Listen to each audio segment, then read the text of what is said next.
Hi ಸ್ನೇಹಿತರೆ, ಎಲ್ಲರೂ ನಮಸ್ಕಾರ. ಎಜುಟ್ಯೂಬ್ ಕನ್ನಡ ಯೂಟ್ಯೂಬ್ ಚಾನಲ್ಗೆ ಸ್ವಾಗತ.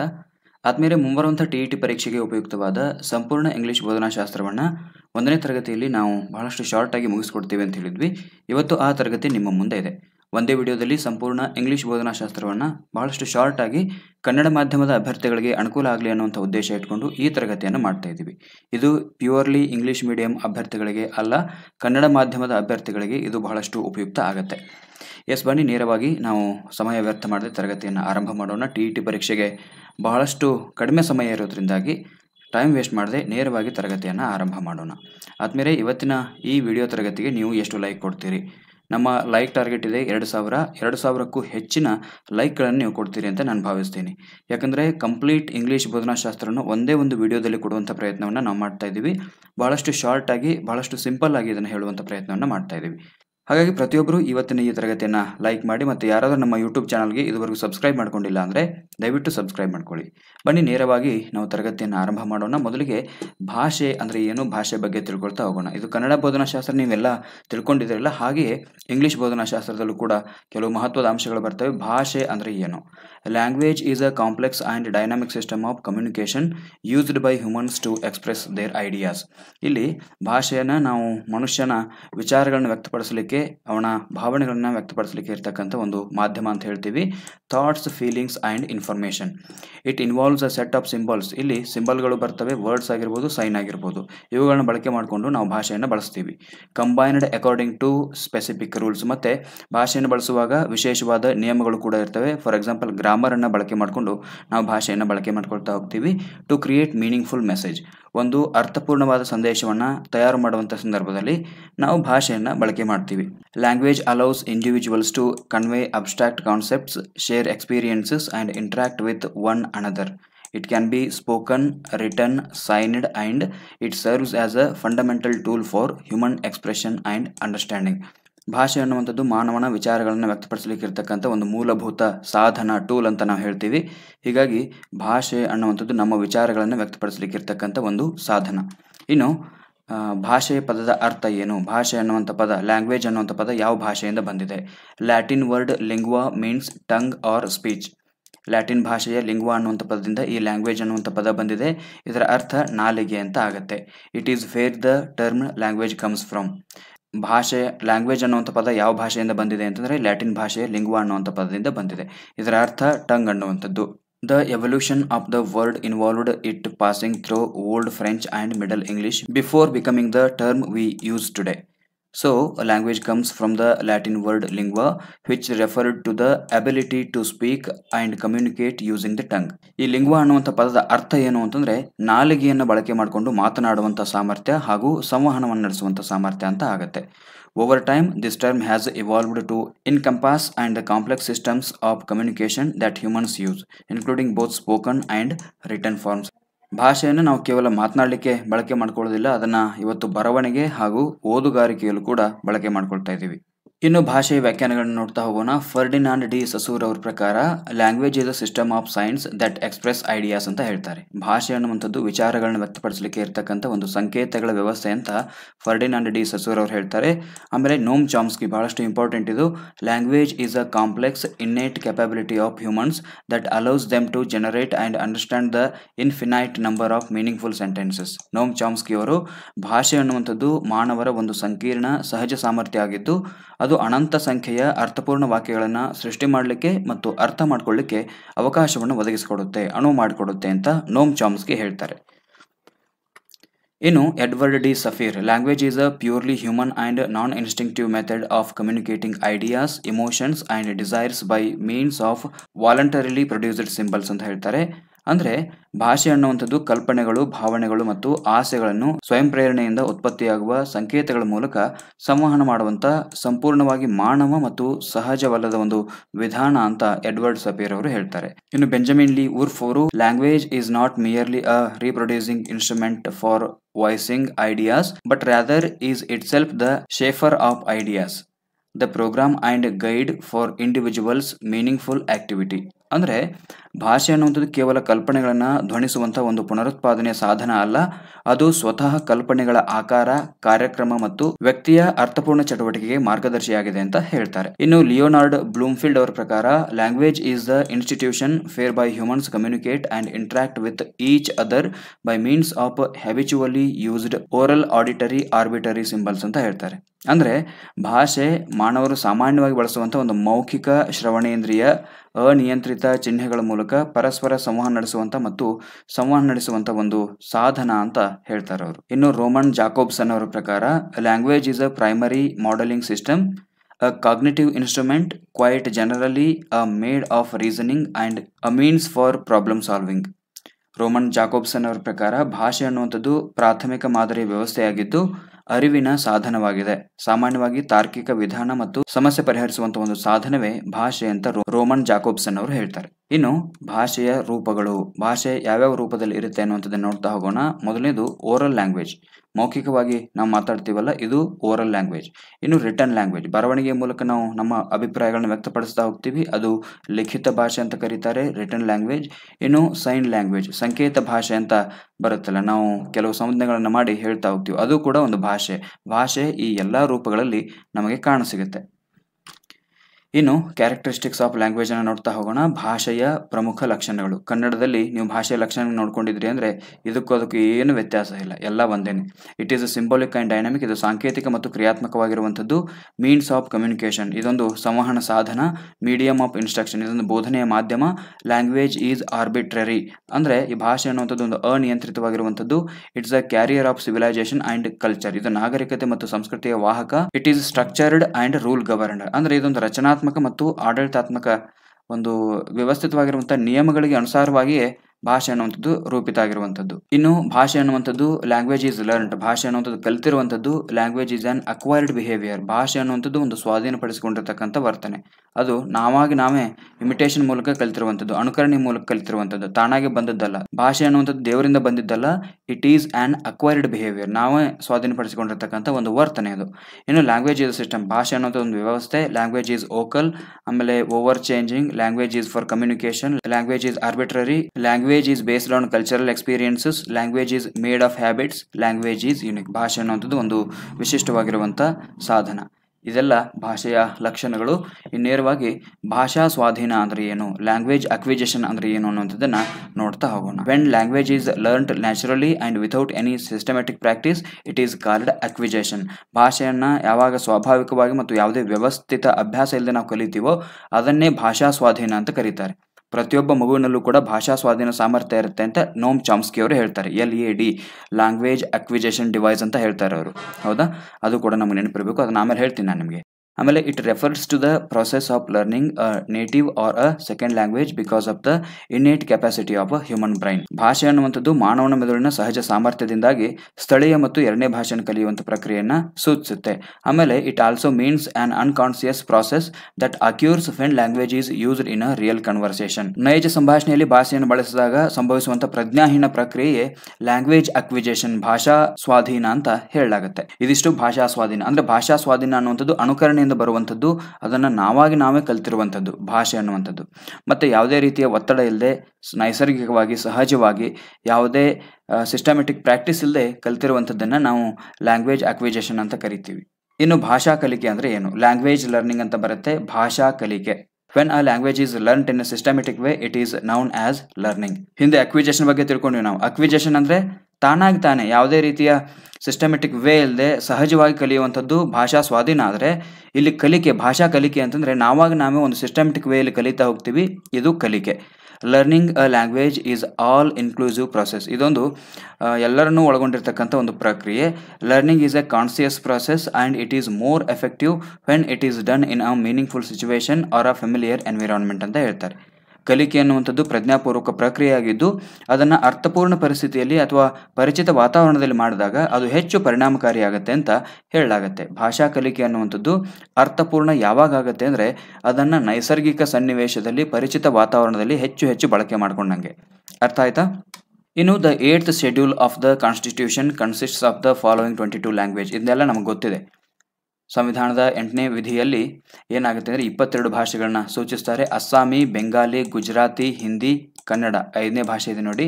ಕನ್ನಡ, ಕಾಶ್ಮೀರಿ, ಕೊಂಕಣಿ, ಮಲಯಾಳಂ, ಮಣಿಪುರಿ, ಮರಾಠಿ, ನೇಪಾಳಿ, ಒರಿಯಾ, ಪಂಜಾಬಿ, ಸಾಂಸ್ಕ್ರಿತ್, ಸಿಂಧಿ, ತಮಿಳ್, ತೆಲುಗು, ಉರ್ದು, ಬೋಡೋ, ಸಂಥಾಲಿ, ಮೈಥಿಲಿ ಮತ್ತು ಡೋಗ್ರಿ. ಈ 22 ಭಾಷೆಗಳು ಸಂವಿಧಾನದ 8ನೇ ಶೆಡ್ಯೂಲ್ನ ಅಡಿಯಲ್ಲಿ ಬರ್ತವೆ. 22 ಭಾಷೆಗಳು. ಇನ್ನು ನಾವು ನ್ಯಾಷನಲ್ ಕರಿಕ್ಯುಲಮ್ ಫ್ರೇಮ್ವರ್ಕ್ ಅಂತ ಬರುತ್ತೆ, NCF 2005. According to the observation of NCF, English is a second language. NCF 2005 ಪ್ರಕಾರ ಇಂಗ್ಲಿಷ್ ಅನ್ನುವಂಥದ್ದು ದೇಶದಲ್ಲಿ 2ನೇ ಭಾಷೆಯಾಗಿದೆ. ಭಾರತದಂಥ ಬಹುಭಾಷಾ ದೇಶದಲ್ಲಿ ಇಂಗ್ಲಿಷ್ ಜಾಗತಿಕ ಭಾಷೆಯಾಗಿದೆ ಅನ್ನುವಂಥದ್ದು ಕೂಡ ನಮಗೆ ನೆನಪಿರಬೇಕು. ಇನ್ನು multilingual country like India, English is a global language, ಒಂದು ಜಾಗತಿಕ ಭಾಷೆ ಅಂತ ನಾವು ಇಂಗ್ಲಿಷನ್ನು ಕರಿತೀವಿ. ಇನ್ನು Noam Chomsky, humans have an innate ability to acquire language through language acquisition device, LAD ಅಂತ ಹೇಳ್ತಾರೆ. ಮನುಷ್ಯರು ಭಾಷಾ ಸ್ವಾಧೀನ ಸಾಧನದ ಮೂಲಕ ಭಾಷೆಯನ್ನು ಸ್ವಾಧೀನಪಡಿಸ್ಕೊಳ್ತಕ್ಕಂಥ ಸಹಜವಾದ ಸಾಮರ್ಥ್ಯವನ್ನು ಹೊಂದಿದ್ದಾರೆ ಅಂತ ನೋಮ್ ಚಾಮ್ಸ್ಕಿ ಅವರು ಹೇಳ್ತಾರೆ. ಅರ್ಥ ಆಯ್ತಾ? ನೋಮ್ ಚಾಮ್ಸ್ಕಿ ಏನು ಹೇಳ್ತಾರೆ ಅಂದರೆ LAD ಮೂಲಕ, ಲ್ಯಾಂಗ್ವೇಜ್ ಅಕ್ವಿಜೇಷನ್ ಡಿವೈಸ್ ಮೂಲಕ, ಇದು ಪ್ರತಿಯೊಬ್ಬ ಮನುಷ್ಯನಲ್ಲೂ ಕೂಡ ಇರುತ್ತೆ. ಈ ಸಾಮರ್ಥ್ಯದ ಮೂಲಕ ಪ್ರತಿಯೊಬ್ಬ ಮನುಷ್ಯ ಕೂಡ ಸಹಜವಾಗಿಯೇ ಭಾಷೆಯನ್ನು ಕಲಿತಾರೆ, ಭಾಷೆಯನ್ನು ಸ್ವಾಧೀನ ಮಾಡ್ಕೊಳ್ತಾ ಹೋಗ್ತಾರೆ ಅಂತ ನೋಮ್ ಚಾಮ್ಸ್ಕಿ ಹೇಳ್ತಾರೆ. ಹಾಗಾದರೆ LAD ಇದನ್ನು ಪರಿಚಯ ಮಾಡಿದವರು ಯಾರು ಅಂದರೆ ನೋಮ್ ಚಾಮ್ಸ್ಕಿ. ಇದು ನಿಮಗೆ ನೆನಪಿರಬೇಕು. ಇನ್ನು BF ಸ್ಕಿನ್ನರ್ ಅವರು ಏನು ಹೇಳ್ತಾರೆ ಅಂದರೆ, Skinner suggested that a child imitates the language of it's parents and surrounding people ಅಂತ ಹೇಳ್ತಾರೆ. ಮಗು ತನ್ನ ಹೆತ್ತವರು ಮತ್ತು ತನ್ನ ಸುತ್ತಮುತ್ತಲು ಇರತಕ್ಕಂಥ ಜನರ ಭಾಷೆಯನ್ನು ಅನುಕರಣೆ ಮಾಡುವ ಮೂಲಕ ಭಾಷೆಯನ್ನು ಕಲಿಯುತ್ತೆ ಅಂತ BF ಸ್ಕಿನ್ನರ್ ಅವರು ಹೇಳ್ತಾರೆ. ಇದು ಕೂಡ ಬಹಳಷ್ಟು ಇಂಪಾರ್ಟೆಂಟ್, ಹೌದಾ? ಆಮೇಲೆ BF ಸ್ಕಿನ್ನರ್ ಅವ್ರದ್ದು ಸೈಕಾಲಜಿಯಲ್ಲಿ ಪುನರ್ಬಲನ ಸಿದ್ಧಾಂತ ಅಂತ ಬರುತ್ತೆ, ಕ್ರಿಯಾಜನ್ಯ ಅನುಬಂಧನ ಕಲಿಕೆ ಅಂತ ಅದನ್ನು ನಾವು ಕರಿತೀವಿ. ಓಕೆ. ಇನ್ನು ಪಿಯಾಜೆ ಮತ್ತು ವೈಗೋಟ್ಸ್ಕಿ ಇವ್ರು ಏನು ಹೇಳ್ತಾರೆ? ಫಾರ್ ಪಿಯಾಜೆ, thought preceded language, a child learn to think first and then from that thought speak ಅಂತ ಹೇಳ್ತಾರೆ. ಪಿಯಾಜೆ ಅವ್ರ ಪ್ರಕಾರ ಚಿಂತನೆಯು ಭಾಷೆಗೆ ಮುಂಚಿನದು. ಭಾಷೆಗಿಂತ ಮೊದಲು ಮಗುವಿನಲ್ಲಿ ಏನು ಬರುತ್ತೆ ಅಂದರೆ ಚಿಂತನೆ ಬರುತ್ತೆ, ಥಾಟ್ ಬರುತ್ತೆ ಮೊದಲು. ಅದಾದ ನಂತರ ಒಂದು ಮಗು ಮೊದಲು ಯೋಚನೆ ಮಾಡಲಿಕ್ಕೆ ಕಲಿಯುತ್ತೆ, ಹಾಗೂ ಅದಾದ ನಂತರ ಆಲೋಚನೆಯಿಂದ ಮಾತನಾಡುವಂಥದ್ದನ್ನು ಕಲಿಯುತ್ತೆ ಅಂತ ಜೀನ್ ಪಿಯಾಜೆ ಅವರು ಹೇಳ್ತಾ ಹೋಗ್ತಾರೆ. ಆಮೇಲೆ Vygotsky believed that thought and speech were separate intact processes that merged around age 3.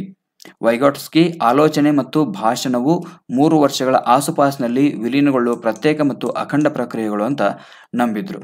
ಅಂದರೆ ಆಲೋಚನೆ ಮತ್ತು ಭಾಷೆ ಅನ್ನುವಂಥದ್ದು 3 ವರ್ಷಗಳ ಆಸುಪಾಸಿನಲ್ಲಿ ಮಗುವಿನಲ್ಲಿ ಪ್ರತ್ಯೇಕವಾಗಿ ಅಖಂಡಗೊಳ್ತಾ ಹೋಗುತ್ತೆ ಅಂತ ವೈಗಾಟಸ್ಕಿ ಅವರು ಹೇಳ್ತಾರೆ. ವೈಗಾಟಸ್ಕಿ ಅಂತ ಬಂದಾಗ ನಮಗೆ ZPD ಮತ್ತು ಸ್ಕ್ಯಾಫೋಲ್ಡಿಂಗ್ ಅನ್ನುವಂಥದ್ದು ನೆನಪಾಗಬೇಕು ಸೈಕಾಲಜಿಯಲ್ಲಿ. ಆಮೇಲೆ ಸಮಾಜ ಸಾಂಸ್ಕೃತಿಕ ಸಿದ್ಧಾಂತ ಕೂಡ ನಮಗೆ ನೆನಪಾಗ್ತಾ ಹೋಗಬೇಕು. ವೈಗಾಟಸ್ಕಿ ಏನು ಹೇಳ್ತಾರೆ ಅಂತಂದರೆ, ಮಗು ಸಮಾಜದಲ್ಲಿ ಬೆರೆಯುವುದರ ಜೊತೆಗೆ ಸಂಸ್ಕೃತಿಯಿಂದ ಭಾಷೆಯನ್ನು ಕಲಿತಾ ಹೋಗುತ್ತೆ. ವೈಗಾಟಸ್ಕಿ ಅವ್ರ ಪ್ರಕಾರ ಥಾಟ್ ಮತ್ತು ಸ್ಪೀಚ್ ಎರಡೂ ಬೇರೆ ಬೇರೆ ಅಂತ ಹೇಳ್ತಾರೆ. Intact process that merged around 3 age, ಇವು ಯಾವಾಗ ಕೂಡ್ಕೊಳ್ತವೆ ಅಂದರೆ 3 ವಯಸ್ಸಿನ ಆಸುಪಾಸಿನಲ್ಲಿ ಆಲೋಚನೆ ಮತ್ತು ಭಾಷೆ ಅನ್ನುವಂಥದ್ದು ವಿಲೀನಗೊಳ್ತಾ ಹೋಗ್ತವೆ ಅಂತ ಹೇಳ್ತಾರೆ. ಇನ್ನು ಲ್ಯಾಂಗ್ವೇಜ್ ಸ್ಕಿಲ್, ಭಾಷಾ ಕೌಶಲ್ಯಗಳು ಅಂತ ಬರ್ತವೆ, ಇದು ನಮಗೆಲ್ಲ ಗೊತ್ತಿದೆ. LSRW ಅಂತ ಇದನ್ನು ಹೇಳ್ತೀವಿ ನಾವು. LSRW ಲಿಸನಿಂಗ್, ಸ್ಪೀಕಿಂಗ್, ರೀಡಿಂಗ್ ಮತ್ತು ರೈಟಿಂಗ್. ಆಲಿಸುವಿಕೆ, ಮಾತನಾಡುವಿಕೆ, ಓದುಗಾರಿಕೆ, ಬರವಣಿಗೆ. ಇಲ್ಲಿ ಲಿಸನಿಂಗ್ ಅನ್ನುವಂಥದ್ದು ಮೂಲ ಕೌಶಲ, ಬರವಣಿಗೆ ಅನ್ನುವಂಥದ್ದು ಶಾಶ್ವತ ಕೌಶಲ ಅಂತ ನಮಗೆಲ್ಲ ಗೊತ್ತಿದೆ. ಇನ್ನು ನೇರವಾಗಿ ನಾವು ಪ್ರಿನ್ಸಿಪಲ್ಸ್ ಆಫ್ ಲ್ಯಾಂಗ್ವೇಜ್ ಲರ್ನಿಂಗ್, ಭಾಷಾ ಕಲಿಕೆಯ ತತ್ವಗಳು ಯಾವುವು ಅನ್ನುವಂಥದ್ದನ್ನು ನೋಡ್ತಾ ಹೋಗೋಣ. ಯಾವ ರೂಪದಲ್ಲಿ ನಾವು ಭಾಷೆಯನ್ನು ಕಲಿತಾ ಹೋಗ್ತೀವಿ? Habit formation, practice and drill ಮೂಲಕ, ಓರಲ್ ಅಪ್ರೋಚ್ ಮೂಲಕ, ನ್ಯಾಚುರಲ್ ಆರ್ಡರ್ ಆಫ್ ಲರ್ನಿಂಗ್ ಮೂಲಕ, ಮಲ್ಟಿ ಸ್ಕಿಲ್ ಅಪ್ರೋಚ್ ಮೂಲಕ, ಸೆಲೆಕ್ಷನ್ ಮತ್ತು ಗ್ರೇಡೇಷನ್ ಮೂಲಕ, ಸಿಚುವೇಶನಲ್ ಅಪ್ರೋಚ್ ಮೂಲಕ, exposure, imitation, motivation, accuracy, purpose, multiple approaches, interest ಮತ್ತು ಕೋರಿಲೇಷನ್. ಈ ಎಲ್ಲ ತತ್ವಗಳ ಮೂಲಕ ನಾವೇನು ಮಾಡ್ತಾ ಹೋಗ್ತೀವಿ ಅಂದರೆ ಭಾಷೆಯನ್ನು ಕಲಿತಾ ಹೋಗ್ತೀವಿ. ಭಾಷೆಯ ಸ್ವರೂಪ ಹೆಂಗಿದೆ, ಭಾಷೆಯ ಲಕ್ಷಣಗಳು ಹೆಂಗಿರ್ತವೆ? Receptive, heterogeneous, systematic, unique, dynamic, creative, productive, symbolic, modifiable, grammatical. ಈ 10 ಭಾಷೆಯ ಸ್ವರೂಪಗಳು. ಭಾಷೆ ಅನ್ನುವಂಥದ್ದು ಸ್ವೀಕರಿಸುವಂಥ ಒಂದು ಲಕ್ಷಣವನ್ನು ಹೊಂದಿದೆ, ಆಮೇಲೆ ಭಿನ್ನ ಜಾತಿಯ ಲಕ್ಷಣವನ್ನು ಹೊಂದಿದೆ, ಒಂದು ವ್ಯವಸ್ಥಿತವಾಗಿರುವಂಥದ್ದು, ಅನನ್ಯವಾಗಿರುವಂಥದ್ದು, ಡೈನಾಮಿಕ್ ಆಗಿರುವಂಥದ್ದು, ಕ್ರಿಯೇಟಿವ್ ಒಂದು ಸೃಜನಾತ್ಮಕವಾಗಿರುವಂಥದ್ದು, ಪ್ರೊಡಕ್ಟಿವ್ ಉತ್ಪಾದಕ ಕೂಡ ಆಗಿದೆ, ಸಿಂಬಾಲಿಕ್ ಆಗಿದೆ ಸಾಂಕೇತಿಕವಾಗಿದೆ, ಅದನ್ನು ಮಾರ್ಪಡಿಸಬಹುದು, ವ್ಯಾಕರಣಾತ್ಮಕವಾಗಿದೆ. ಇದೆಲ್ಲ ಭಾಷೆಯ ಸ್ವರೂಪಗಳು. ಇನ್ನು ನೆನಪಿಡಬೇಕಾಗಿರ್ತಕ್ಕಂಥ ಮಹತ್ವದ ಅಂಶಗಳು. ಫಸ್ಟ್ ಲ್ಯಾಂಗ್ವೇಜ್, ಇದನ್ನು L1 ಅಂತ ಕರೀತಾರೆ. ಫಸ್ಟ್ ಲ್ಯಾಂಗ್ವೇಜ್ ಅಂದರೆ ಯಾವುದು? Generally a persons mother tongue are the language acquired first. ಇಲ್ಲಿ ಫಸ್ಟ್ ಲ್ಯಾಂಗ್ವೇಜ್ ಅಂದರೆ ಯಾವುದು ಅಂದರೆ ಸಾಮಾನ್ಯವಾಗಿ ವ್ಯಕ್ತಿಯೊಬ್ಬನ ಮಾತೃಭಾಷೆಯನ್ನು ನಾವು ಫಸ್ಟ್ ಲ್ಯಾಂಗ್ವೇಜ್ ಅಂತ ಕರಿತೀವಿ, ಅಥವಾ ದ ಲ್ಯಾಂಗ್ವೇಜ್ ಅಕ್ವೈರ್ಡ್ ಫಸ್ಟ್, ಮೊಟ್ಟ ಮೊದಲು ಯಾವ ಭಾಷೆನ ಮಗು ಕಲಿಯುತ್ತೋ ಅದೇ ಫಸ್ಟ್ ಲ್ಯಾಂಗ್ವೇಜ್ ಅಥವಾ ಲ್ಯಾಂಗ್ವೇಜ್ ಒನ್ ಅಂತ ಹೇಳ್ತಾರೆ. ಇದನ್ನು ಮಾತೃಭಾಷೆ ಅಂತ ಕೂಡ ಕರೀತಾರೆ. ಇನ್ನು ಫಾರಿನ್ ಲ್ಯಾಂಗ್ವೇಜ್ ಅಂತ ಬರುತ್ತೆ. Foreign language is one which is studied to know the life of another nation and its people. ಫಾರಿನ್ ಲ್ಯಾಂಗ್ವೇಜ್ ಅಂದರೆ ಏನು ಅಂತಂದರೆ ಇನ್ನೊಂದು ದೇಶದ ಸಂಸ್ಕೃತಿಯನ್ನು ಅಥವಾ ಅಲ್ಲಿರ್ತಕ್ಕಂಥ ಜನರ ಜೀವನವನ್ನು ತಿಳ್ಕೊಳ್ಳಿಕ್ಕೆ, ಆ ದೇಶದ ಬಗ್ಗೆ ಮಾಹಿತಿಯನ್ನು ಪಡ್ಕೊಳ್ಳಿಕ್ಕೆ, ಅಲ್ಲಿರ್ತಕ್ಕಂಥ ಜನರ ಜೀವನದ ಸ್ಥಿತಿಗತಿಗಳನ್ನು ತಿಳ್ಕೊಳ್ಳಿಕ್ಕೆ ಕಲಿಯುವಂಥ ಭಾಷೆಯೇ ಫಾರಿನ್ ಲ್ಯಾಂಗ್ವೇಜ್. ಅರ್ಥ ಆಯ್ತಾ? ಇನ್ನೊಂದು ದೇಶದ ಜನರ ಸ್ಥಿತಿಗತಿಗಳನ್ನು ತಿಳ್ಕೊಳ್ಳಿಕ್ಕೆ ಇರ್ತಕ್ಕಂಥ ಒಂದು ಭಾಷೆ ಫಾರಿನ್ ಲ್ಯಾಂಗ್ವೇಜ್. ಸೆಕೆಂಡ್ ಲ್ಯಾಂಗ್ವೇಜ್ ಅಂದರೆ ಯಾವುದು? Second language is learned for utilitarian purposes in addition to the mother tongue. ಮಾತೃಭಾಷೆಗೆ ಸಹಾಯಕವಾಗಿರ್ತಕ್ಕಂಥ ಇನ್ನೊಂದು ಭಾಷೆಯನ್ನು ನಾವು ಸೆಕೆಂಡ್ ಲ್ಯಾಂಗ್ವೇಜ್ ಅಂತ ಕರಿತೀವಿ. ಇನ್ನು ಟಾರ್ಗೆಟ್ ಲ್ಯಾಂಗ್ವೇಜ್, ಇವೆಲ್ಲ ಬಹಳಷ್ಟು ಇಂಪಾರ್ಟೆಂಟ್ ಟರ್ಮ್ಸ್ ಇವು. ಫಸ್ಟ್ ಲ್ಯಾಂಗ್ವೇಜ್ ಅಂದರೆ ಏನು, ಫಾರಿನ್ ಲ್ಯಾಂಗ್ವೇಜ್ ಅಂದರೆ ಏನು, ಸೆಕೆಂಡ್ ಲ್ಯಾಂಗ್ವೇಜ್ ಅಂದರೆ ಏನು, ಟಾರ್ಗೆಟ್ ಲ್ಯಾಂಗ್ವೇಜ್ ಅಂದರೆ ಏನು. ಪ್ರತಿಯೊಬ್ಬ ವ್ಯಕ್ತಿ ಕಲಿಯುವಂಥ ಹೊಸ ಭಾಷೆಯನ್ನೇ ನಾವು ಟಾರ್ಗೆಟ್ ಲ್ಯಾಂಗ್ವೇಜ್ ಅಂತ ಕರಿತೀವಿ.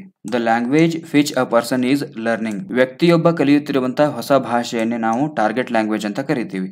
ಇನ್ನು home language, it means the mother tongue. Home language ಅಂದರೆ ಮಾತೃಭಾಷೆ. ನೀವು ಮನೆಯಲ್ಲಿ ಯಾವ ಭಾಷೆಯನ್ನು ಬಳಕೆ ಮಾಡ್ಕೊಳ್ತೀರಿ ಅದುವೇ ಮಾತೃಭಾಷೆ. ಇದು ಯಾರು ಹೇಳ್ತಾರೆ ಇದನ್ನ ಅಂತಂದರೆ NCF ಹೇಳುತ್ತೆ. ಹೋಮ್ ಲ್ಯಾಂಗ್ವೇಜ್ ಅನ್ನುವಂಥ ಟರ್ಮನ್ನು ಯಾವುದು ಕೊಡುತ್ತೆ ಅಂದರೆ NCF 2005 ನ್ಯಾಷನಲ್ ಕರಿಕ್ಯುಲಮ್ ಫ್ರೇಮ್. ಇದು ಏನು ಮಾಡುತ್ತೆ ಅಂದರೆ ಈ ಹೋಮ್ ಲ್ಯಾಂಗ್ವೇಜ್ ಅನ್ನುವಂಥ ಟರ್ಮನ್ನು ಕೊಡುತ್ತೆ. ಹೋಮ್ ಲ್ಯಾಂಗ್ವೇಜ್ ಅಂತಂದರೆ ಮಾತೃಭಾಷೆ. ಇದು ಅರ್ಥ ಆಯ್ತಾ? ಇನ್ನು ಅಪ್ರೋಚ್, ಮೆಥಡ್ ಮತ್ತು ಟೆಕ್ನಿಕ್ನ ಬಗ್ಗೆ ನಾವು ನೋಡ್ತಾ ಹೋಗೋಣ. Anthony 1965 put fourth the idea of approach, method ಮತ್ತು ಟೆಕ್ನಿಕ್. ಅಪ್ರೋಚ್ ಅಂದರೆ ಏನು, ಮೆಥಡ್ ಅಂದರೆ ಏನು, ಟೆಕ್ನಿಕ್ ಅಂದರೆ ಏನು ಅನ್ನುವಂಥ ಈ ಕಾನ್ಸೆಪ್ಟನ್ನು ಆಂಥೋನಿ ಅವರು 1965 ಕೊಡ್ತಾ ಹೋಗ್ತಾರೆ. ಹಾಗಾದರೆ ಅಪ್ರೋಚ್ ಅಂದರೆ ಏನು? Assumptions dealing with the nature of language teaching and learning. ಒಂದು ವಿಧಾನ ಅಂತಂದರೆ ಭಾಷೆಯ ಬೋಧನೆ ಮತ್ತು ಕಲಿಕೆಯ ಸ್ವರೂಪದೊಂದಿಗೆ ವ್ಯವಹರಿಸುವಂಥ ಊಹೆಗಳ ಗುಂಪು. ಹೌದಾ? ಅಪ್ರೋಚ್ ಅಂದರೆ. ಇನ್ನು ಮೆಥಡ್ ಅಂದರೆ ಏನು? Method is on over plan for the orderly presentation of language material and all of which is based upon the selected approach. ನೀವು ಯಾವುದೊಂದು ಅಪ್ರೋಚನ್ನು ಸೆಲೆಕ್ಟ್ ಮಾಡ್ಕೋತೀರಿ, ಆ ಸೆಲೆಕ್ಟ್ ಮಾಡಿರುವಂಥ ಅಪ್ರೋಚ್ಗೆ ಬೇಸ್ ಆಗಿರ್ತಕ್ಕಂಥ ಅದರ ಆಧಾರದ ಮೇಲೆ ಒಂದು ಮೆಥಡನ್ನು ನಾವು ಸೆಲೆಕ್ಷನ್ ಮಾಡ್ಕೊಳ್ತಾ ಹೋಗ್ತೀವಿ. ಒಂದು ವಿಧಾನವು ಭಾಷಾ ಸಾಮಗ್ರಿಯ ಕ್ರಮಬದ್ಧವಾದ ಪ್ರಸ್ತುತಿಗಾಗಿ ಇರ್ತಕ್ಕಂಥ ಒಂದು ಒಟ್ಟಾರೆ ಯೋಜನೆ ಅಂತ ಹೇಳಲಾಗುತ್ತೆ. ಇವೆಲ್ಲವುಗಳು ಆಯ್ಕೆ ಮಾಡಿದ ವಿಧಾನವನ್ನು ಆಧರಿಸಿವೆ. ಮೆಥಡ್ ಯಾವುದನ್ನು ಆಧರಿಸಿರುತ್ತೆ ಅಂದರೆ ಅಪ್ರೋಚನ್ನು ಆಧರಿಸಿ ಇರುತ್ತೆ. ಅದಾದ ನಂತರ ಟೆಕ್ನಿಕ್ ಅಂತ ಬರುತ್ತೆ. ಇದನ್ನು ತಂತ್ರ ಅಂತ ಹೇಳ್ತೀವಿ ನಾವು, ಬೋಧನಾ ತಂತ್ರ. Is that which actually takes place in the class room. Technique ಅನ್ನುವಂಥದ್ದು ಇದನ್ನು ಕ್ಲಾಸ್ ರೂಮಲ್ಲಿ ಬಳಕೆ ಮಾಡ್ಕೊಳ್ತೀವಿ ನಾವು. ಒಂದು ತಂತ್ರವು ವಾಸ್ತವಿಕವಾಗಿ ತರಗತಿಯಲ್ಲಿ ನಡೀತಾ ಹೋಗುತ್ತೆ. ಇದು techniques must be consistent with a method and therefore in harmony with an approach as well. ಹಾಗಾದರೆ ಈ ತಂತ್ರ ಅನ್ನುವಂಥದ್ದು ಮೆಥಡ್ ಮತ್ತು ಅಪ್ರೋಚ್ ಎರಡನ್ನೂ ಕೂಡ ಒಳಗೊಂಡು ಅವೆರಡರಗಳ ಸಾಮರಸ್ಯದಿಂದಾಗಿ ನಡೀತಾ ಹೋಗಬೇಕು ಟೆಕ್ನಿಕ್ ಅನ್ನುವಂಥದ್ದು. ಅಂದರೆ ನೀವು ಕ್ಲಾಸ್ ಮಾಡುವಂಥ ಸಂದರ್ಭದಲ್ಲಿ ಯಾವ ಟೆಕ್ನಿಕನ್ನು ಯೂಸ್ ಮಾಡಿಕೊಂಡು, ಯಾವ ತಂತ್ರವನ್ನು ಬಳಕೆ ಮಾಡಿಕೊಂಡು ಮಕ್ಕಳಿಗೆ ಬೋಧನೆ ಮಾಡ್ತೀರಿ. ಈ ಟೆಕ್ನಿಕ್ನಲ್ಲಿ ಈ ಮೇಲಿನ ಅಪ್ರೋಚ್ ಮತ್ತು ಮೆಥಡ್ ಎರಡೂ ಸಾಮರಸ್ಯದಿಂದ ಕೂಡಿರಬೇಕು. ವ್ಯಾಕರಣ ಅನುವಾದ ವಿಧಾನ ಅಂತ ಬರುತ್ತೆ. Grammar translation method, principles of grammar translation method. ಇನ್ನು ಗ್ರಾಮರ್ ಟ್ರಾನ್ಸ್ಲೇಷನ್ ವಿಧಾನ ಅಂತ ಒಂದು ಬರುತ್ತೆ. ಇದ್ರ ಬಗ್ಗೆ ನಾವು ನೋಡ್ತಾ ಹೋಗೋಣ. ಇದೊಂದು ಹಳೆಯದಾಗಿರ್ತಕ್ಕಂಥ ವಿಧಾನ. ಬೋಧನೆ ಮಾಡುವಂಥ ಸಂದರ್ಭದಲ್ಲಿ ಗ್ರಾಮರ್ ಟ್ರಾನ್ಸ್ಲೇಷನ್ ವಿಧಾನ, ವ್ಯಾಕರಣ ಅನುವಾದ ವಿಧಾನವನ್ನು ಬಳಕೆ ಮಾಡಿಕೊಂಡು ಅಲ್ಲಿ ಹೆಂಗಿರುತ್ತೆ ಅದನ್ನು ಇನ್ನೊಂದು ಭಾಷೆಗೆ ಅನುವಾದ ಮಾಡಿಕೊಂಡು ಕಲಿಸ್ತಾ ಹೋಗೋದು. Emphasis is on reading and writing consequently. ಇದು ಪರಿಣಾಮಕಾರಿಯಾಗಿ ಓದುವಿಕೆ ಮತ್ತು ಬರವಣಿಗೆ ಒತ್ತು ನೀಡಲಾಗುತ್ತೆ. Language one is used while teaching. ಈ ವ್ಯಾಕರಣ ಬೋಧನಾ ವಿಧಾನದಲ್ಲಿ ಏನು ಮಾಡ್ತೀವಿ ಅಂದರೆ ನಾವು ಭಾಷೆ ಒಂದನ್ನು ಅಂದರೆ ಮಾತೃಭಾಷೆಯನ್ನು ಬಳಕೆ ಮಾಡ್ಕೊಳ್ತಾ ಹೋಗ್ತೀವಿ. Learners learn grammar rules deductively. ಇಲ್ಲಿ ಮಕ್ಕಳು ಏನು ಮಾಡ್ತಾ ಹೋಗ್ತಾರೆ ಅಂತಂದರೆ ಡಿಡಕ್ಟಿವ್ ಆಗಿ, ನಿಗಮನಾತ್ಮಕವಾಗಿ ವ್ಯಾಕರಣದ ನಿಯಮಗಳನ್ನು ಕಲಿತಾ ಹೋಗ್ತಾರೆ. ಅಂದರೆ ಇಲ್ಲಿ ವ್ಯಾಕರಣ ಅನುವಾದ ವಿಧಾನದಲ್ಲಿ ಏನು ಮಾಡ್ತಾ ಹೋಗ್ತೀವಿ ಅಂದರೆ ನಿಗಮನ ವಿಧಾನವನ್ನು ಬಳಕೆ ಮಾಡಿಕೊಂಡು ನಾವು ಗ್ರಾಮರನ್ನು ಕಲಿಸ್ತಾ ಹೋಗ್ತೀವಿ. ಅಂದರೆ ನಿಗಮನ ವಿಧಾನ ಅಂದರೆ ಏನು? ಮೊದಲಿಗೆ ರೂಲ್ ಹೇಳೋದು, ಅದಾದ ನಂತರ ಅದಕ್ಕೆ ಸಂಬಂಧಪಟ್ಟಂಗೆ ಉದಾಹರಣೆಗಳನ್ನ ನೋಡ್ತಾ ಹೋಗೋದು. Grammar drills and translation from language 1 to language 2 are common. ಇಲ್ಲಿ ವ್ಯಾಕರಣ ಡ್ರಿಲ್ಗಳು ಲ್ಯಾಂಗ್ವೇಜ್ 1 ನಿಂದ ಲ್ಯಾಂಗ್ವೇಜ್ 2ಗೆ ಅನುವಾದ ಆಗ್ತವೆ. Form is more important than content. ಇಲ್ಲಿ ಗ್ರಾಮರ್ ಟ್ರಾನ್ಸ್ಲೇಷನ್ ವಿಧಾನದಲ್ಲಿ ಏನಾಗುತ್ತೆ ಅಂದರೆ form is more important than content ಆಗುತ್ತೆ. ವಿಷಯಕ್ಕಿಂತ ಫಾರ್ಮ್ಗೆ ಹೆಚ್ಚು ಮಹತ್ವವನ್ನು ನೀಡಲಾಗುತ್ತೆ. Evaluation is based on the translation of text. ಇಲ್ಲಿ ಮೌಲ್ಯಮಾಪನವನ್ನು ನಾವು ಹೆಂಗೆ ಮಾಡ್ತಾ ಹೋಗ್ತೀವಿ ಅಂದರೆ ಪಠ್ಯಗಳ ಅನುವಾದದ ಮೂಲಕ ಮೌಲ್ಯಮಾಪನ ಮಾಡ್ತಾ ಹೋಗ್ತೀವಿ. The textbook is the only teaching learning material. Grammar translation ವಿಧಾನದಲ್ಲಿರ್ತಕ್ಕಂಥ ಒಂದೇ ಒಂದು ಟೀಚಿಂಗ್ ಲರ್ನಿಂಗ್ ಮಟೀರಿಯಲ್ ಯಾವುದು ಅಂದರೆ ಅದು ಟೆಕ್ಸ್ಟ್ ಬುಕ್ ನೋಡಿನೇ ಶಿಕ್ಷಕರು ಅನುವಾದದ ಮೂಲಕ ಬೋಧನೆಯನ್ನ ಮಾಡ್ತಾ ಹೋಗ್ತಾರೆ. ಇನ್ನು ಡೈರೆಕ್ಟ್ ವಿಧಾನ, ಡೈರೆಕ್ಟ್ ಮೆಥಡ್ ಅಂತ ಬರುತ್ತೆ. In the late 19th century a new language teaching method emerged that challenged the grammar translation approach. ಈ ಹಿಂದೆ ಇರ್ತಕ್ಕಂಥ 19ನೇ ಶತಮಾನದ ಉತ್ತರಾರ್ಧದೊಳಗೆ ಏನಾಗುತ್ತೆ ಅಂದ್ರೆ ವ್ಯಾಕರಣ ಅನುವಾದ ವಿಧಾನವನ್ನ ಸವಾಲು ಮಾಡಲಿಕ್ಕೆ ಒಂದು ಹೊಸ ಭಾಷಾ ವಿಧಾನ ಸೃಷ್ಟಿಯಾಗುತ್ತೆ. ಅದುವೇ ಯಾವುದು ಅಂತಂದ್ರೆ direct method. This method known as the direct method was based on observing how children learn language naturally. Frank's proposition in 1884 suggested that teaching a language using only that language could be effective by linking form and meaning. ಅಂದರೆ ನೇರವಾದ ವಿಧಾನ ಅಂತ ಕರೆಯಲ್ಪಡ್ತಕ್ಕಂಥ ಈ ವಿಧಾನದಲ್ಲಿ ಮಕ್ಕಳು ನೈಸರ್ಗಿಕವಾಗಿ ಭಾಷೆಯನ್ನು ಹೆಂಗೆ ಕಲಿತಾರೆ ಅನ್ನುವಂಥದ್ರ ಬಗ್ಗೆ ಗಮನವನ್ನು ಇದು ಕೇಂದ್ರೀಕರಣ ಮಾಡ್ತಾ ಹೋಗುತ್ತೆ. 1884ರಲ್ಲಿ ಫ್ರಾಂಕ್ ಅವರ ಪ್ರತಿಪಾದನೆ ಆ ಭಾಷೆಯನ್ನು ಮಾತ್ರ ಬಳಸಿಕೊಂಡು ಭಾಷೆಯನ್ನು ಕಲಿಸುವುದು, ಅದರ ರೂಪ ಮತ್ತು ಅರ್ಥವನ್ನು ಜೋಡಿಸುವಂಥ ಮೂಲಕ ಪರಿಣಾಮಕಾರಿಯಾಗಿ ಕಲಿಬಹುದು ಅಂತ ಹೇಳ್ತಾರೆ ಫ್ರಾಂಕ್ ಅವರು.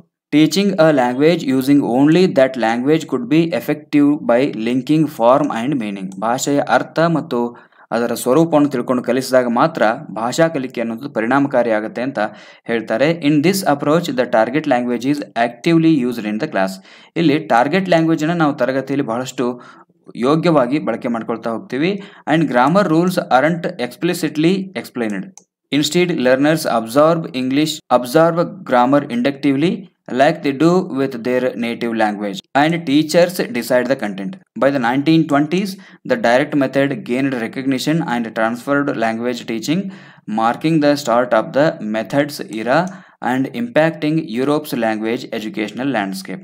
ಈ ಡೈರೆಕ್ಟ್ ಮೆಥಡ್ನಲ್ಲಿ ಏನಾಗುತ್ತೆ ಅಂದರೆ ಉದ್ದೇಶಿತ ಭಾಷೆಯನ್ನು, ಟಾರ್ಗೆಟ್ ಲ್ಯಾಂಗ್ವೇಜನ್ನೇ ತರಗತಿಯಲ್ಲಿ ಬಳಕೆ ಮಾಡ್ತಾ ಹೋಗಲಾಗುತ್ತೆ.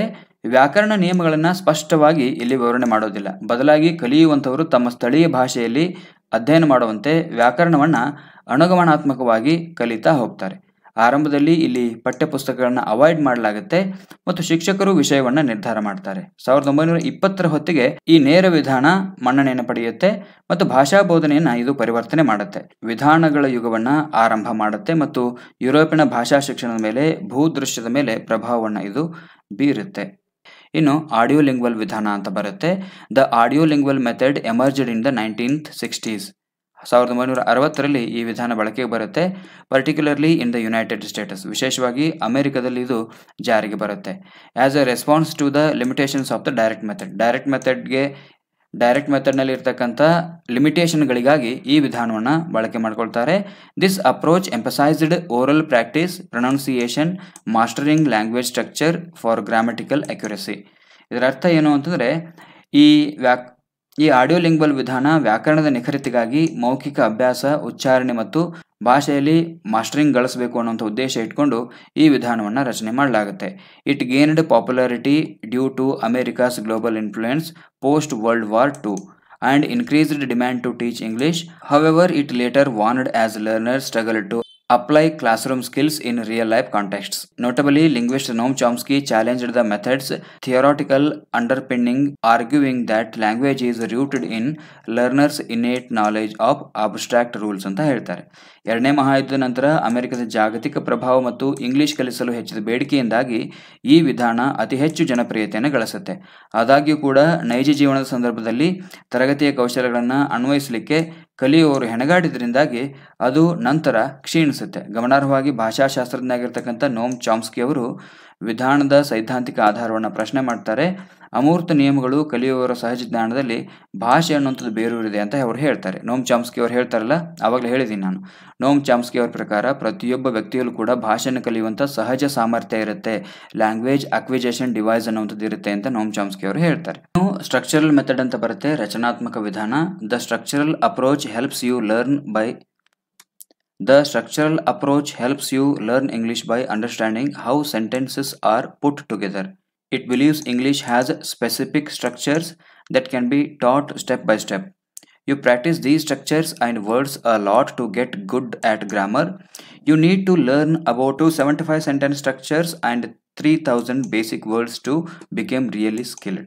ಅಂದರೆ ರಚನಾತ್ಮಕ ವಿಧಾನ ಹೆಸರೇ ಸೂಚಿಸುತ್ತೆ ಸ್ಟ್ರಕ್ಚರಲ್ ಮೆಥಡ್ ಅಂತ. ವಾಕ್ಯಗಳನ್ನು ಹೇಗೆ ಜೋಡಿಸಲಾಗಿದೆ ಅನ್ನುವಂಥದ್ದನ್ನು ಅರ್ಥ ಮಾಡಿಕೊಳ್ಳುವ ಮೂಲಕ ಇಲ್ಲಿ ಇಂಗ್ಲೀಷನ್ನು ಕಲಿಯಲಾಗ್ತಾ ಹೋಗುತ್ತೆ. ಇದುವೇ ರಚನಾತ್ಮಕ ವಿಧಾನ. ಇಂಗ್ಲೀಷ್ ನಿರ್ದಿಷ್ಟವಾಗಿರ್ತಕ್ಕಂಥ ರಚನೆಗಳನ್ನು, ಸ್ಪೆಸಿಫಿಕ್ ಆಗಿರ್ತಕ್ಕಂಥ ಸ್ಟ್ರಕ್ಚರ್ಗಳನ್ನು ಹೊಂದಿದೆ ಅನ್ನುವಂಥದ್ದನ್ನು ಈ ಸ್ಟ್ರಕ್ಚರಲ್ ವಿಧಾನ ನಂಬುತ್ತೆ. ಅದನ್ನು ಹಂತ ಹಂತವಾಗಿ ನಾವು ಕಲಿಸ್ತಾ ಹೋಗ್ಬೋದು. ಈ ಸ್ಟ್ರಕ್ಚರ್ಗಳನ್ನು ಹಂತ ಹಂತವಾಗಿ ಕಲಿಸ್ತಾ ಹೋಗ್ಬೋದು. ವ್ಯಾಕರಣದಲ್ಲಿ ಉತ್ತಮವಾಗಲು ನೀವು ಈ ರಚನೆಗಳು ಮತ್ತು ಪದಗಳನ್ನು ಸಾಕಷ್ಟು ಅಭ್ಯಾಸ ಮಾಡಬೇಕಾಗತ್ತೆ. ನಿಜವಾಗಿಯೂ ಇದರಲ್ಲಿ ನಾವು ಸ್ಕಿಲ್ಡ್ ಆಗಬೇಕಾಗಿತ್ತು ಅಂದರೆ 275 ವಾಕ್ಯಗಳನ್ನು 275 ವಾಕ್ಯ ರಚನೆಗಳು ಮತ್ತು 3000 ಮೂಲ ಪದಗಳ ಬಳಕೆಯನ್ನು ನಾವು ಕಲಿತಾ ಹೋಗಬೇಕಾಗತ್ತೆ. ಎಲ್ಲಿ ಸ್ಟ್ರಕ್ಚರಲ್ ವಿಧಾನದಲ್ಲಿ ನಾವು ಸ್ಕಿಲ್ ಆಗಬೇಕಾಗಿತ್ತು, ರಿಯಲಿ ಸ್ಕಿಲ್ಡ್ ಆಗಬೇಕಾಗಿತ್ತು ಅಂದರೆ ಸ್ಟ್ರಕ್ಚರಲ್ ವಿಧಾನದಲ್ಲಿ 275 ವಾಕ್ಯಗಳು ಮತ್ತು 3000 ಮೂಲ ಪದಗಳ ಬಳಕೆಯನ್ನು ಕಲಿಯಬೇಕು. ಇದು ಸ್ಟ್ರಕ್ಚರಲ್ ವಿಧಾನ. ಇನ್ನು ಸಿಚುವೇಶನಲ್ ಮೆಥಡ್ ಅಂತ ಬರುತ್ತೆ. ಇದನ್ನು ಸಾಂದರ್ಭಿಕ ವಿಧಾನ ಅಂತ ಹೇಳ್ತಾ ಹೋಗ್ತೀವಿ.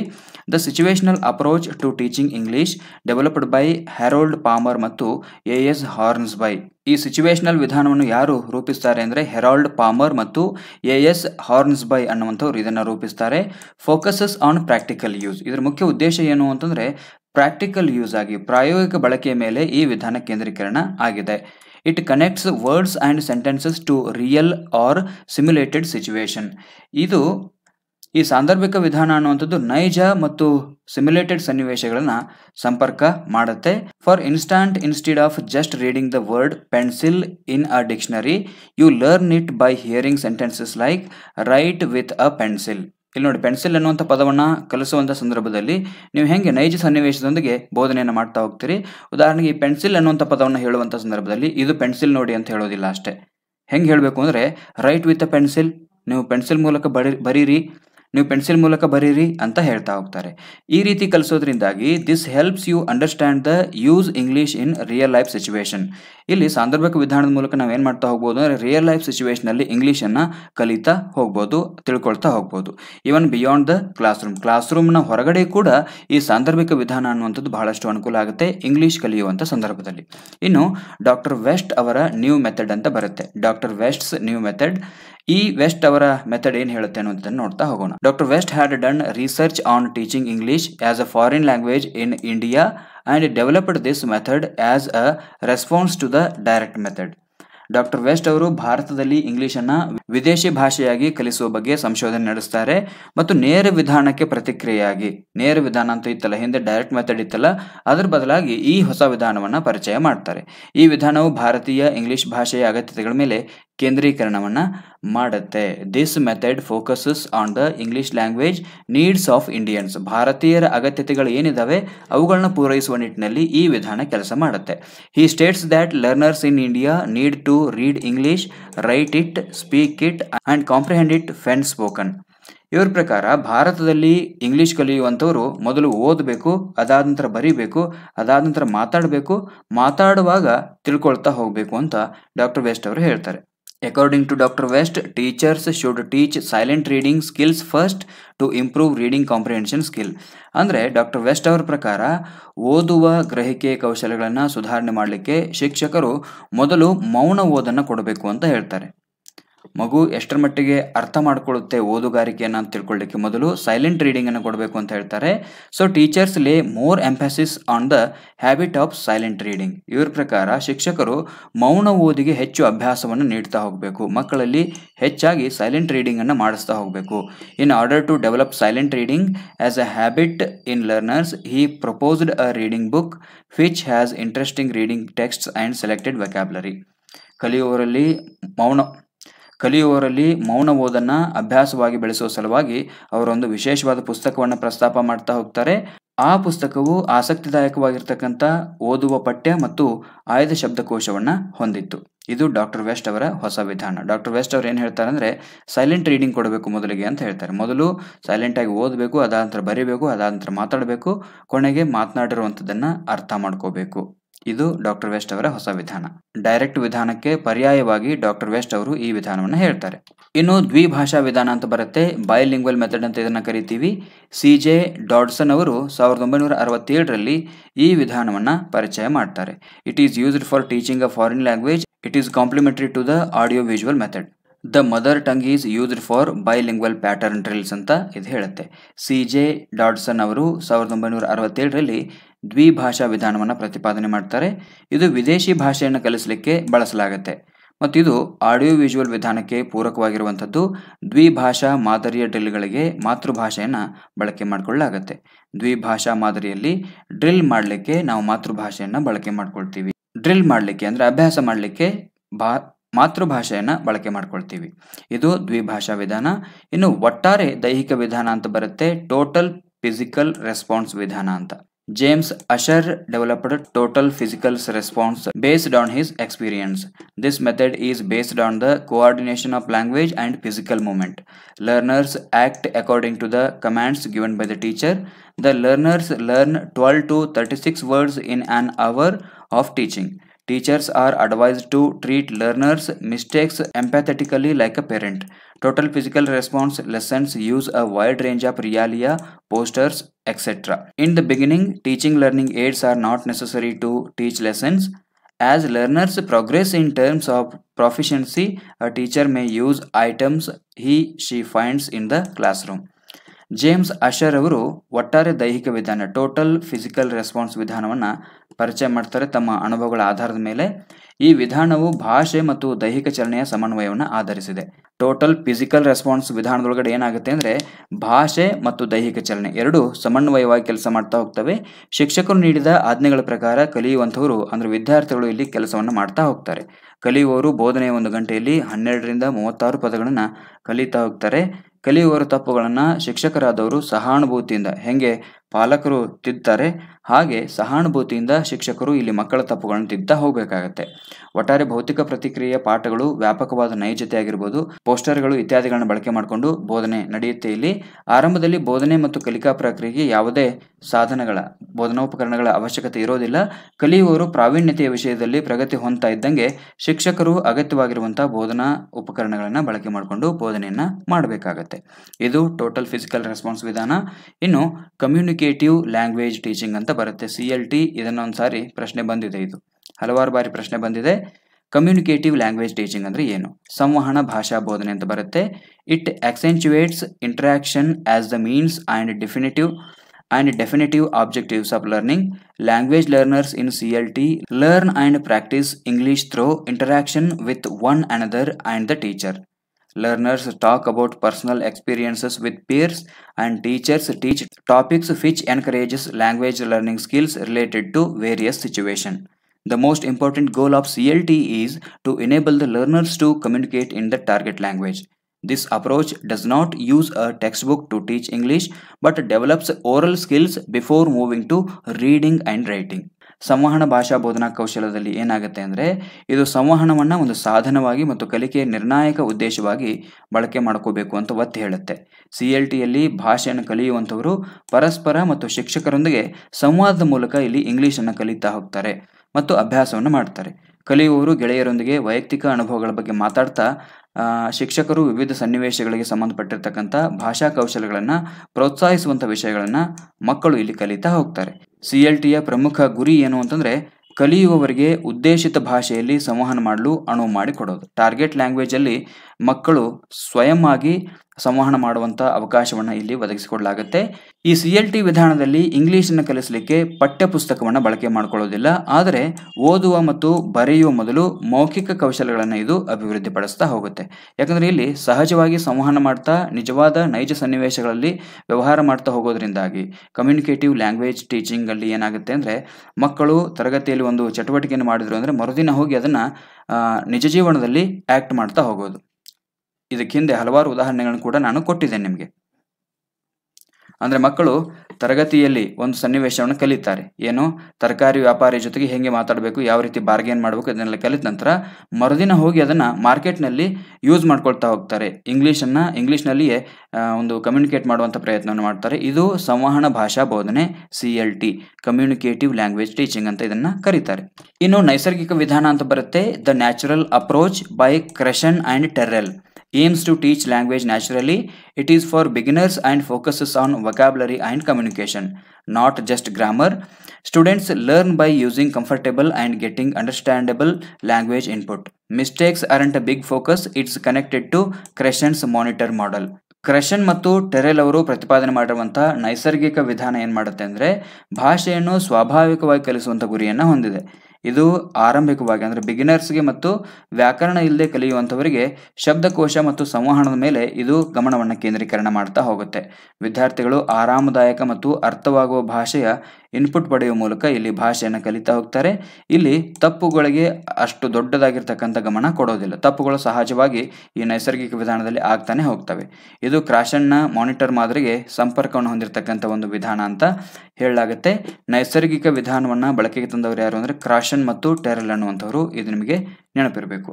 ಇನ್ನು ಡಿಡಕ್ಟಿವ್ ವಿಧಾನ ಅಂತ ಬರುತ್ತೆ, ನಿಗಮನ ವಿಧಾನ. It is one of the methods to teach grammar. ಇದು ಗ್ರಾಮರ್ ಕಲಿಸಲಿಕ್ಕೆ ಇರತಕ್ಕಂಥ ಒಂದು ವಿಧಾನ. It is used with learners who have acquired some English. ಯಾವ ಮಗು ಸ್ವಲ್ಪ ಮಟ್ಟಿಗೆ ಇಂಗ್ಲಿಷನ್ನು ಕಲ್ತಿರುತ್ತೆ ಆ ಮಗುವಿಗೆ ಈ ವಿಧಾನವನ್ನು ಬಳಕೆ ಮಾಡ್ಕೊಳ್ತಾ ಹೋಗಬೇಕು. In this method the teacher explains the rule first and then gives examples. ಇಲ್ಲಿ ಶಿಕ್ಷಕರು ಮೊದಲು ರೂಲನ್ನು ಹೇಳ್ತಾರೆ, ಅದಾದ ನಂತರ ಉದಾಹರಣೆಗಳನ್ನು ಕೊಡ್ತಾ ಹೋಗ್ತಾರೆ. Later the teacher helps learner to apply the rule showing pictures, asking them to do some task etcetera. Attention is paid to subject and predicate agreement. There are no activities to practice the grammar item. ವ್ಯಾಕರಣವನ್ನು ಕಲಿಸುವಂಥ ವಿಧಾನಗಳಲ್ಲಿ ನಿಗಮನ ವಿಧಾನ ಕೂಡ ಒಂದು. ಸ್ವಲ್ಪ ಮಟ್ಟಿಗಿನ English ಕಲಿಯುವವರೊಂದಿಗೆ ವಿದ್ಯಾರ್ಥಿಗಳೊಂದಿಗೆ ಇದನ್ನು ಬಳಕೆ ಮಾಡಲಾಗುತ್ತೆ. ಈ ವಿಧಾನದಲ್ಲಿ ಶಿಕ್ಷಕರು ಮೊದಲು ನಿಯಮವನ್ನು ವಿವರಿಸ್ತಾರೆ, ಅದಾದ ನಂತರ ಉದಾಹರಣೆಗಳನ್ನು ನೀಡ್ತಾರೆ.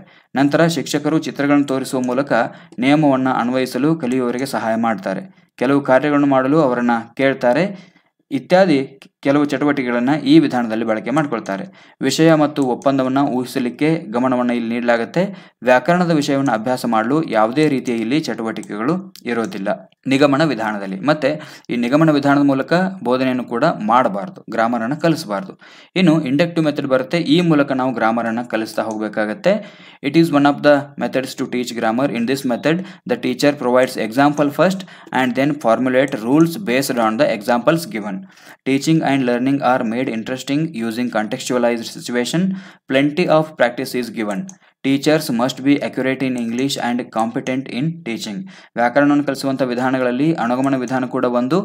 ಈ ವಿಧಾನದಲ್ಲಿ ಶಿಕ್ಷಕರು ಮೊದಲು ಉದಾಹರಣೆಗಳನ್ನು ನೀಡ್ತಾರೆ, ಅನಂತರ ನೀಡಿದ ಉದಾಹರಣೆಗಳ ಆಧಾರದ ಮೇಲೆ ನಿಯಮಗಳನ್ನು ರೂಪಿಸ್ತಾ ಹೋಗ್ತಾರೆ. ಸಂದರ್ಭೋಚಿತ ಸನ್ನಿವೇಶವನ್ನು ಬಳಕೆ ಮಾಡಿಕೊಂಡು ಬೋಧನೆ ಮತ್ತು ಕಲಿಕೆಯು ಇಲ್ಲಿ ಆಸಕ್ತಿದಾಯಕ ಆಗಿರುತ್ತೆ. ಸಾಕಷ್ಟು ಅಭ್ಯಾಸವನ್ನು ಇಲ್ಲಿ ಪ್ರಾಕ್ಟೀಸನ್ನು ನೀಡಲಾಗುತ್ತೆ.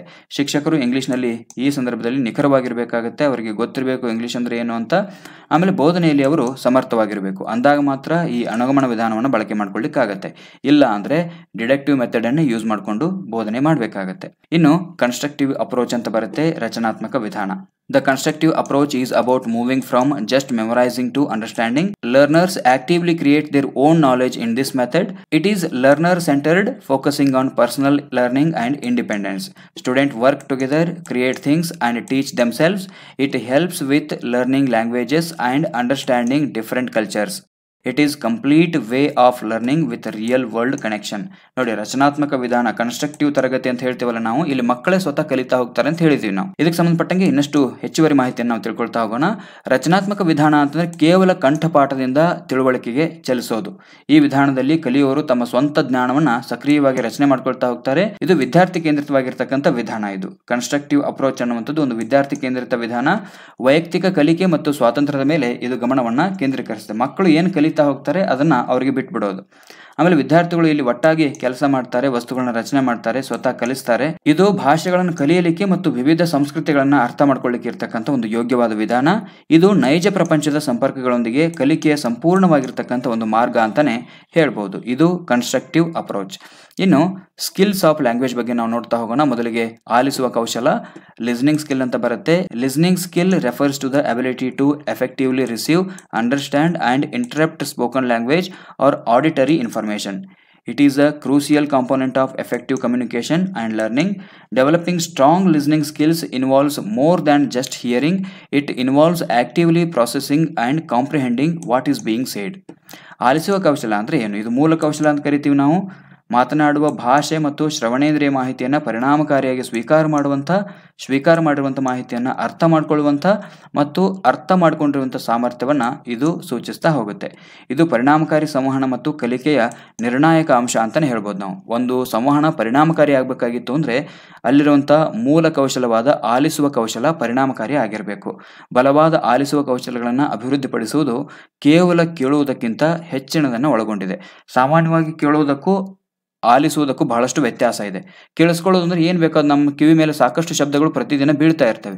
ಆದರೆ ಇಲ್ಲಿ ಆಲಿಸುವುದು ಅಂತಂದರೆ ಉದ್ದೇಶಪೂರ್ವಕವಾಗಿ ಆಲಿಸೋದು, ವಿಷಯವನ್ನು ತಿಳ್ಕೊಳ್ಳಿಕ್ಕೆ ಆಲಿಸ್ತಾ ಹೋಗೋದು. ಇದು ಸಕ್ರಿಯವಾಗಿ ಪ್ರಕ್ರಿಯೆಗೊಳಿಸುವುದನ್ನು ಮತ್ತು ಹೇಳುತ್ತಿರುವುದನ್ನು ಗ್ರಹಿಸುವುದನ್ನು ಒಳಗೊಂಡಿರುತ್ತೆ. ಹಾಗಾದರೆ ಆಲಿಸುವ ಕೌಶಲ ಅಂದರೆ ಏನು ಅಂತಂದರೆ ಯಾರು ಏನು ಹೇಳ್ತಾ ಇದ್ರೆ ಅದನ್ನು ಸಕ್ರಿಯವಾಗಿ ಕೇಳಿಸ್ಕೊಳ್ಳೋದು ಮತ್ತು ಗ್ರಹಿಸಿಕೊಳ್ಳೋದು, ಇದು ಆಲಿಸುವಿಕೆ ಅಂತ ಅನಿಸುತ್ತೆ. ಇನ್ನು sub skills of listening. The real life communication provides several supplementary skills for listening.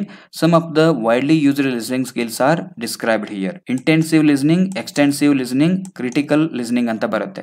ಆಲಿಸುವಿಕೆಯ ಕೌಶಲದ ಉಪಕೌಶಲಗಳು ಯಾವುವು ಅಂತ ಬಂದಾಗ ನಿಜ ಜೀವನದ ಸಂವಹನವು ಆಲಿಸುವಿಕೆಗೆ ಹಲವಾರು ಪೂರಕ ಕೌಶಲಗಳನ್ನು ಒದಗಿಸುತ್ತೆ. ವ್ಯಾಪಕವಾಗಿ ಬಳಸಲಾಗ್ತಕ್ಕಂಥ ಕೆಲವು ಆಲಿಸುವ ಕೌಶಲದ ಉಪಕೌಶಲಗಳನ್ನು ಇಲ್ಲಿ ಕೊಡಲಾಗಿದೆ. ತೀವ್ರವಾದ ಆಲಿಸುವಿಕೆ, ಇಂಟೆನ್ಸಿವ್ ಲಿಸ್ನಿಂಗ್ ಅಂತ ಕರೀತಾರೆ. ಅದಾದ ನಂತರ ವ್ಯಾಪಕವಾದ ಆಲಿಸುವಿಕೆ, extensive listening.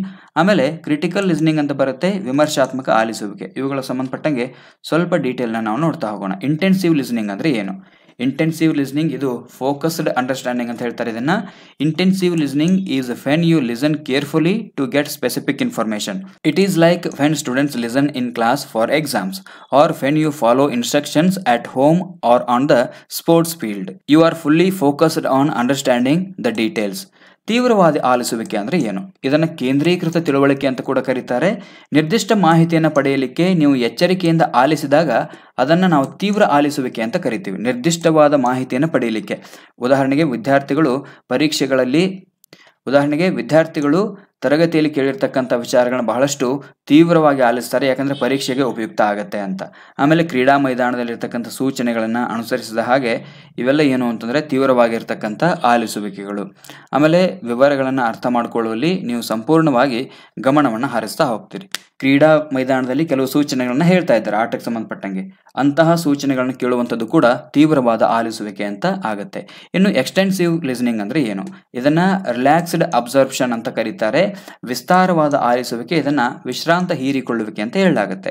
Extensive listening is when you listen casually without intense focus or specific goals.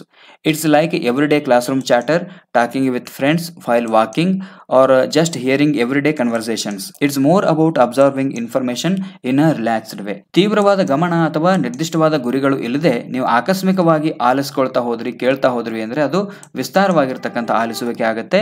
ಇದು ದೈನಂದಿನ ತರಗತಿಯ ಒಟಗುಟ್ಟುವಿಕೆ ಆಗಿರ್ಬೋದು, ನಡೆಯುವಾಗ ಸ್ನೇಹಿತರೊಂದಿಗೆ ಮಾತಾಡೋದಾಗಿರ್ಬೋದು, ದೈನಂದಿನ ಸಂಭಾಷಣೆಗಳನ್ನು ಕೇಳೋದಾಗಿರ್ಬೋದು, ಇದೆಲ್ಲ ಶಾಂತ ರೀತಿಯ ವಾತಾವರಣದಲ್ಲಿ ನಡೀತಾ ಹೋಗುತ್ತೆ. ಹೀಗಾಗಿ ಇದನ್ನ ಎಕ್ಸ್ಟೆನ್ಸಿವ್ ಲಿಸ್ನಿಂಗ್ ಅಂತ ಕರೀತಾರೆ, ವಿಸ್ತಾರವಾದ ಆಲಿಸುವಿಕೆ. ಹೌದಾ? ಇನ್ನು ಕ್ರಿಟಿಕಲ್ ಲಿಸ್ನಿಂಗ್ ಅಂತ ಬರುತ್ತೆ, ಥಾಟ್ಫುಲ್ ಇವ್ಯಾಲ್ಯುವೇಷನ್. ಕ್ರಿಟಿಕಲ್ ಲಿಸ್ನಿಂಗ್ ವಿಮರ್ಶಾತ್ಮಕ ಆಲಿಸುವಿಕೆ, ಚಿಂತನಶೀಲ ಮೌಲ್ಯಮಾಪನ ಅಂತ ಕರೀತಾರೆ ಇದನ್ನ. Critical listening is when you listen closely and also judge what you hear, looking at both positive and negative sides. It's like going beyond just understanding to decide what's good or not. After listening, you analyze and decide based on what you already know. For example, a student listening to a teacher or coach can think if what they are saying makes sense or matches with what they know. ಅಂದರೆ ವಿಮರ್ಶಾತ್ಮಕ ಆಲಿಸುವಿಕೆಯಲ್ಲಿ ಏನಾಗ್ತಾ ಹೋಗುತ್ತೆ ಅಂದರೆ, ವಿಮರ್ಶಾತ್ಮಕ ಆಲಿಸುವಿಕೆ ಅಂದರೆ ನೀವು ಹತ್ತಿರದಿಂದ ಆಲಿಸೋದು, ಬಹಳ ಗಮನ ಕೊಟ್ಟು ಆಲಿಸೋದು ಮತ್ತು ನೀವು ಕೇಳೋದನ್ನು ನಿರ್ಣಯ ಮಾಡೋದು, ಮೌಲ್ಯಮಾಪನ ಮಾಡಬೇಕು ಅದನ್ನು. ಆಮೇಲೆ ಧನಾತ್ಮಕ ಮತ್ತು ಋಣಾತ್ಮಕ ಎರಡೂ ಬದಿಗಳನ್ನು ನೋಡೋದು. ಯಾವುದೋ ಒಂದು ವಿಷಯವನ್ನು ನೀವು ಕೇಳ್ತೀರಿ ಅಂತಂದರೆ ಅದರಲ್ಲಿ ಒಳ್ಳೇದೇನಿದೆ ಕೆಟ್ಟದ್ದೇನಿದೆ ಅನ್ನುವಂಥದ್ದನ್ನು ನೋಡೋದು. ಯಾವುದು ಒಳ್ಳೆಯದು ಅಥವಾ ಯಾವುದು ಒಳ್ಳೆಯದಲ್ಲ ಅನ್ನುವಂಥದ್ದನ್ನು ನಿರ್ಧಾರ ಮಾಡಲಿಕ್ಕೆ ಈ ವಿಮರ್ಶಾತ್ಮಕ ಆಲಿಸುವಿಕೆಯಲ್ಲಿ ಯಾವುದು ಒಳ್ಳೆಯದು ಯಾವುದು ಕೆಟ್ಟದ್ದು ಅನ್ನುವಂಥದ್ದನ್ನು ನೀವು ಕೇಳಿ ನಿರ್ಧಾರ ಮಾಡ್ತೀರಿ. ಆಲಿಸಿದ ನಂತರ ನೀವು ಈಗಾಗಲೇ ತಿಳಿದಿರುವಂಥ ಆಧಾರದ ಮೇಲೆ ನೀವು ಆ ವಿಷಯವನ್ನು ವಿಶ್ಲೇಷಣೆ ಮಾಡ್ತಾ ಹೋಗ್ತೀರಿ ಮತ್ತು ಯಾವುದು ಸರಿ ಯಾವುದು ತಪ್ಪು ಅನ್ನುವಂಥದ್ದನ್ನು ನಿರ್ಧಾರ ಮಾಡ್ತೀರಿ. ಉದಾಹರಣೆಗೆ ಒಬ್ಬ ಶಿಕ್ಷಕ ಅಥವಾ ತರಬೇತುದಾರ ಮಾತನ್ನು ಕೇಳುವ ವಿದ್ಯಾರ್ಥಿಯು ಅವರು ಹೇಳುತ್ತಿರುವುದು ಅರ್ಥಪೂರ್ಣವಾಗಿದೆಯೇ ಅಥವಾ ಅವರಿಗೆ ತಿಳಿದಿರುವ ಸಂಗತಿಗಳೊಂದಿಗೆ ಹೊಂದಿಕೆಯಾಗುತ್ತದೆಯೇ ಅನ್ನುವಂಥದ್ದನ್ನು ಯೋಚನೆ ಮಾಡ್ತಾ ಹೋಗ್ತಾರೆ. ಇದು ವಿಮರ್ಶಾತ್ಮಕ ಆಲಿಸುವಿಕೆ.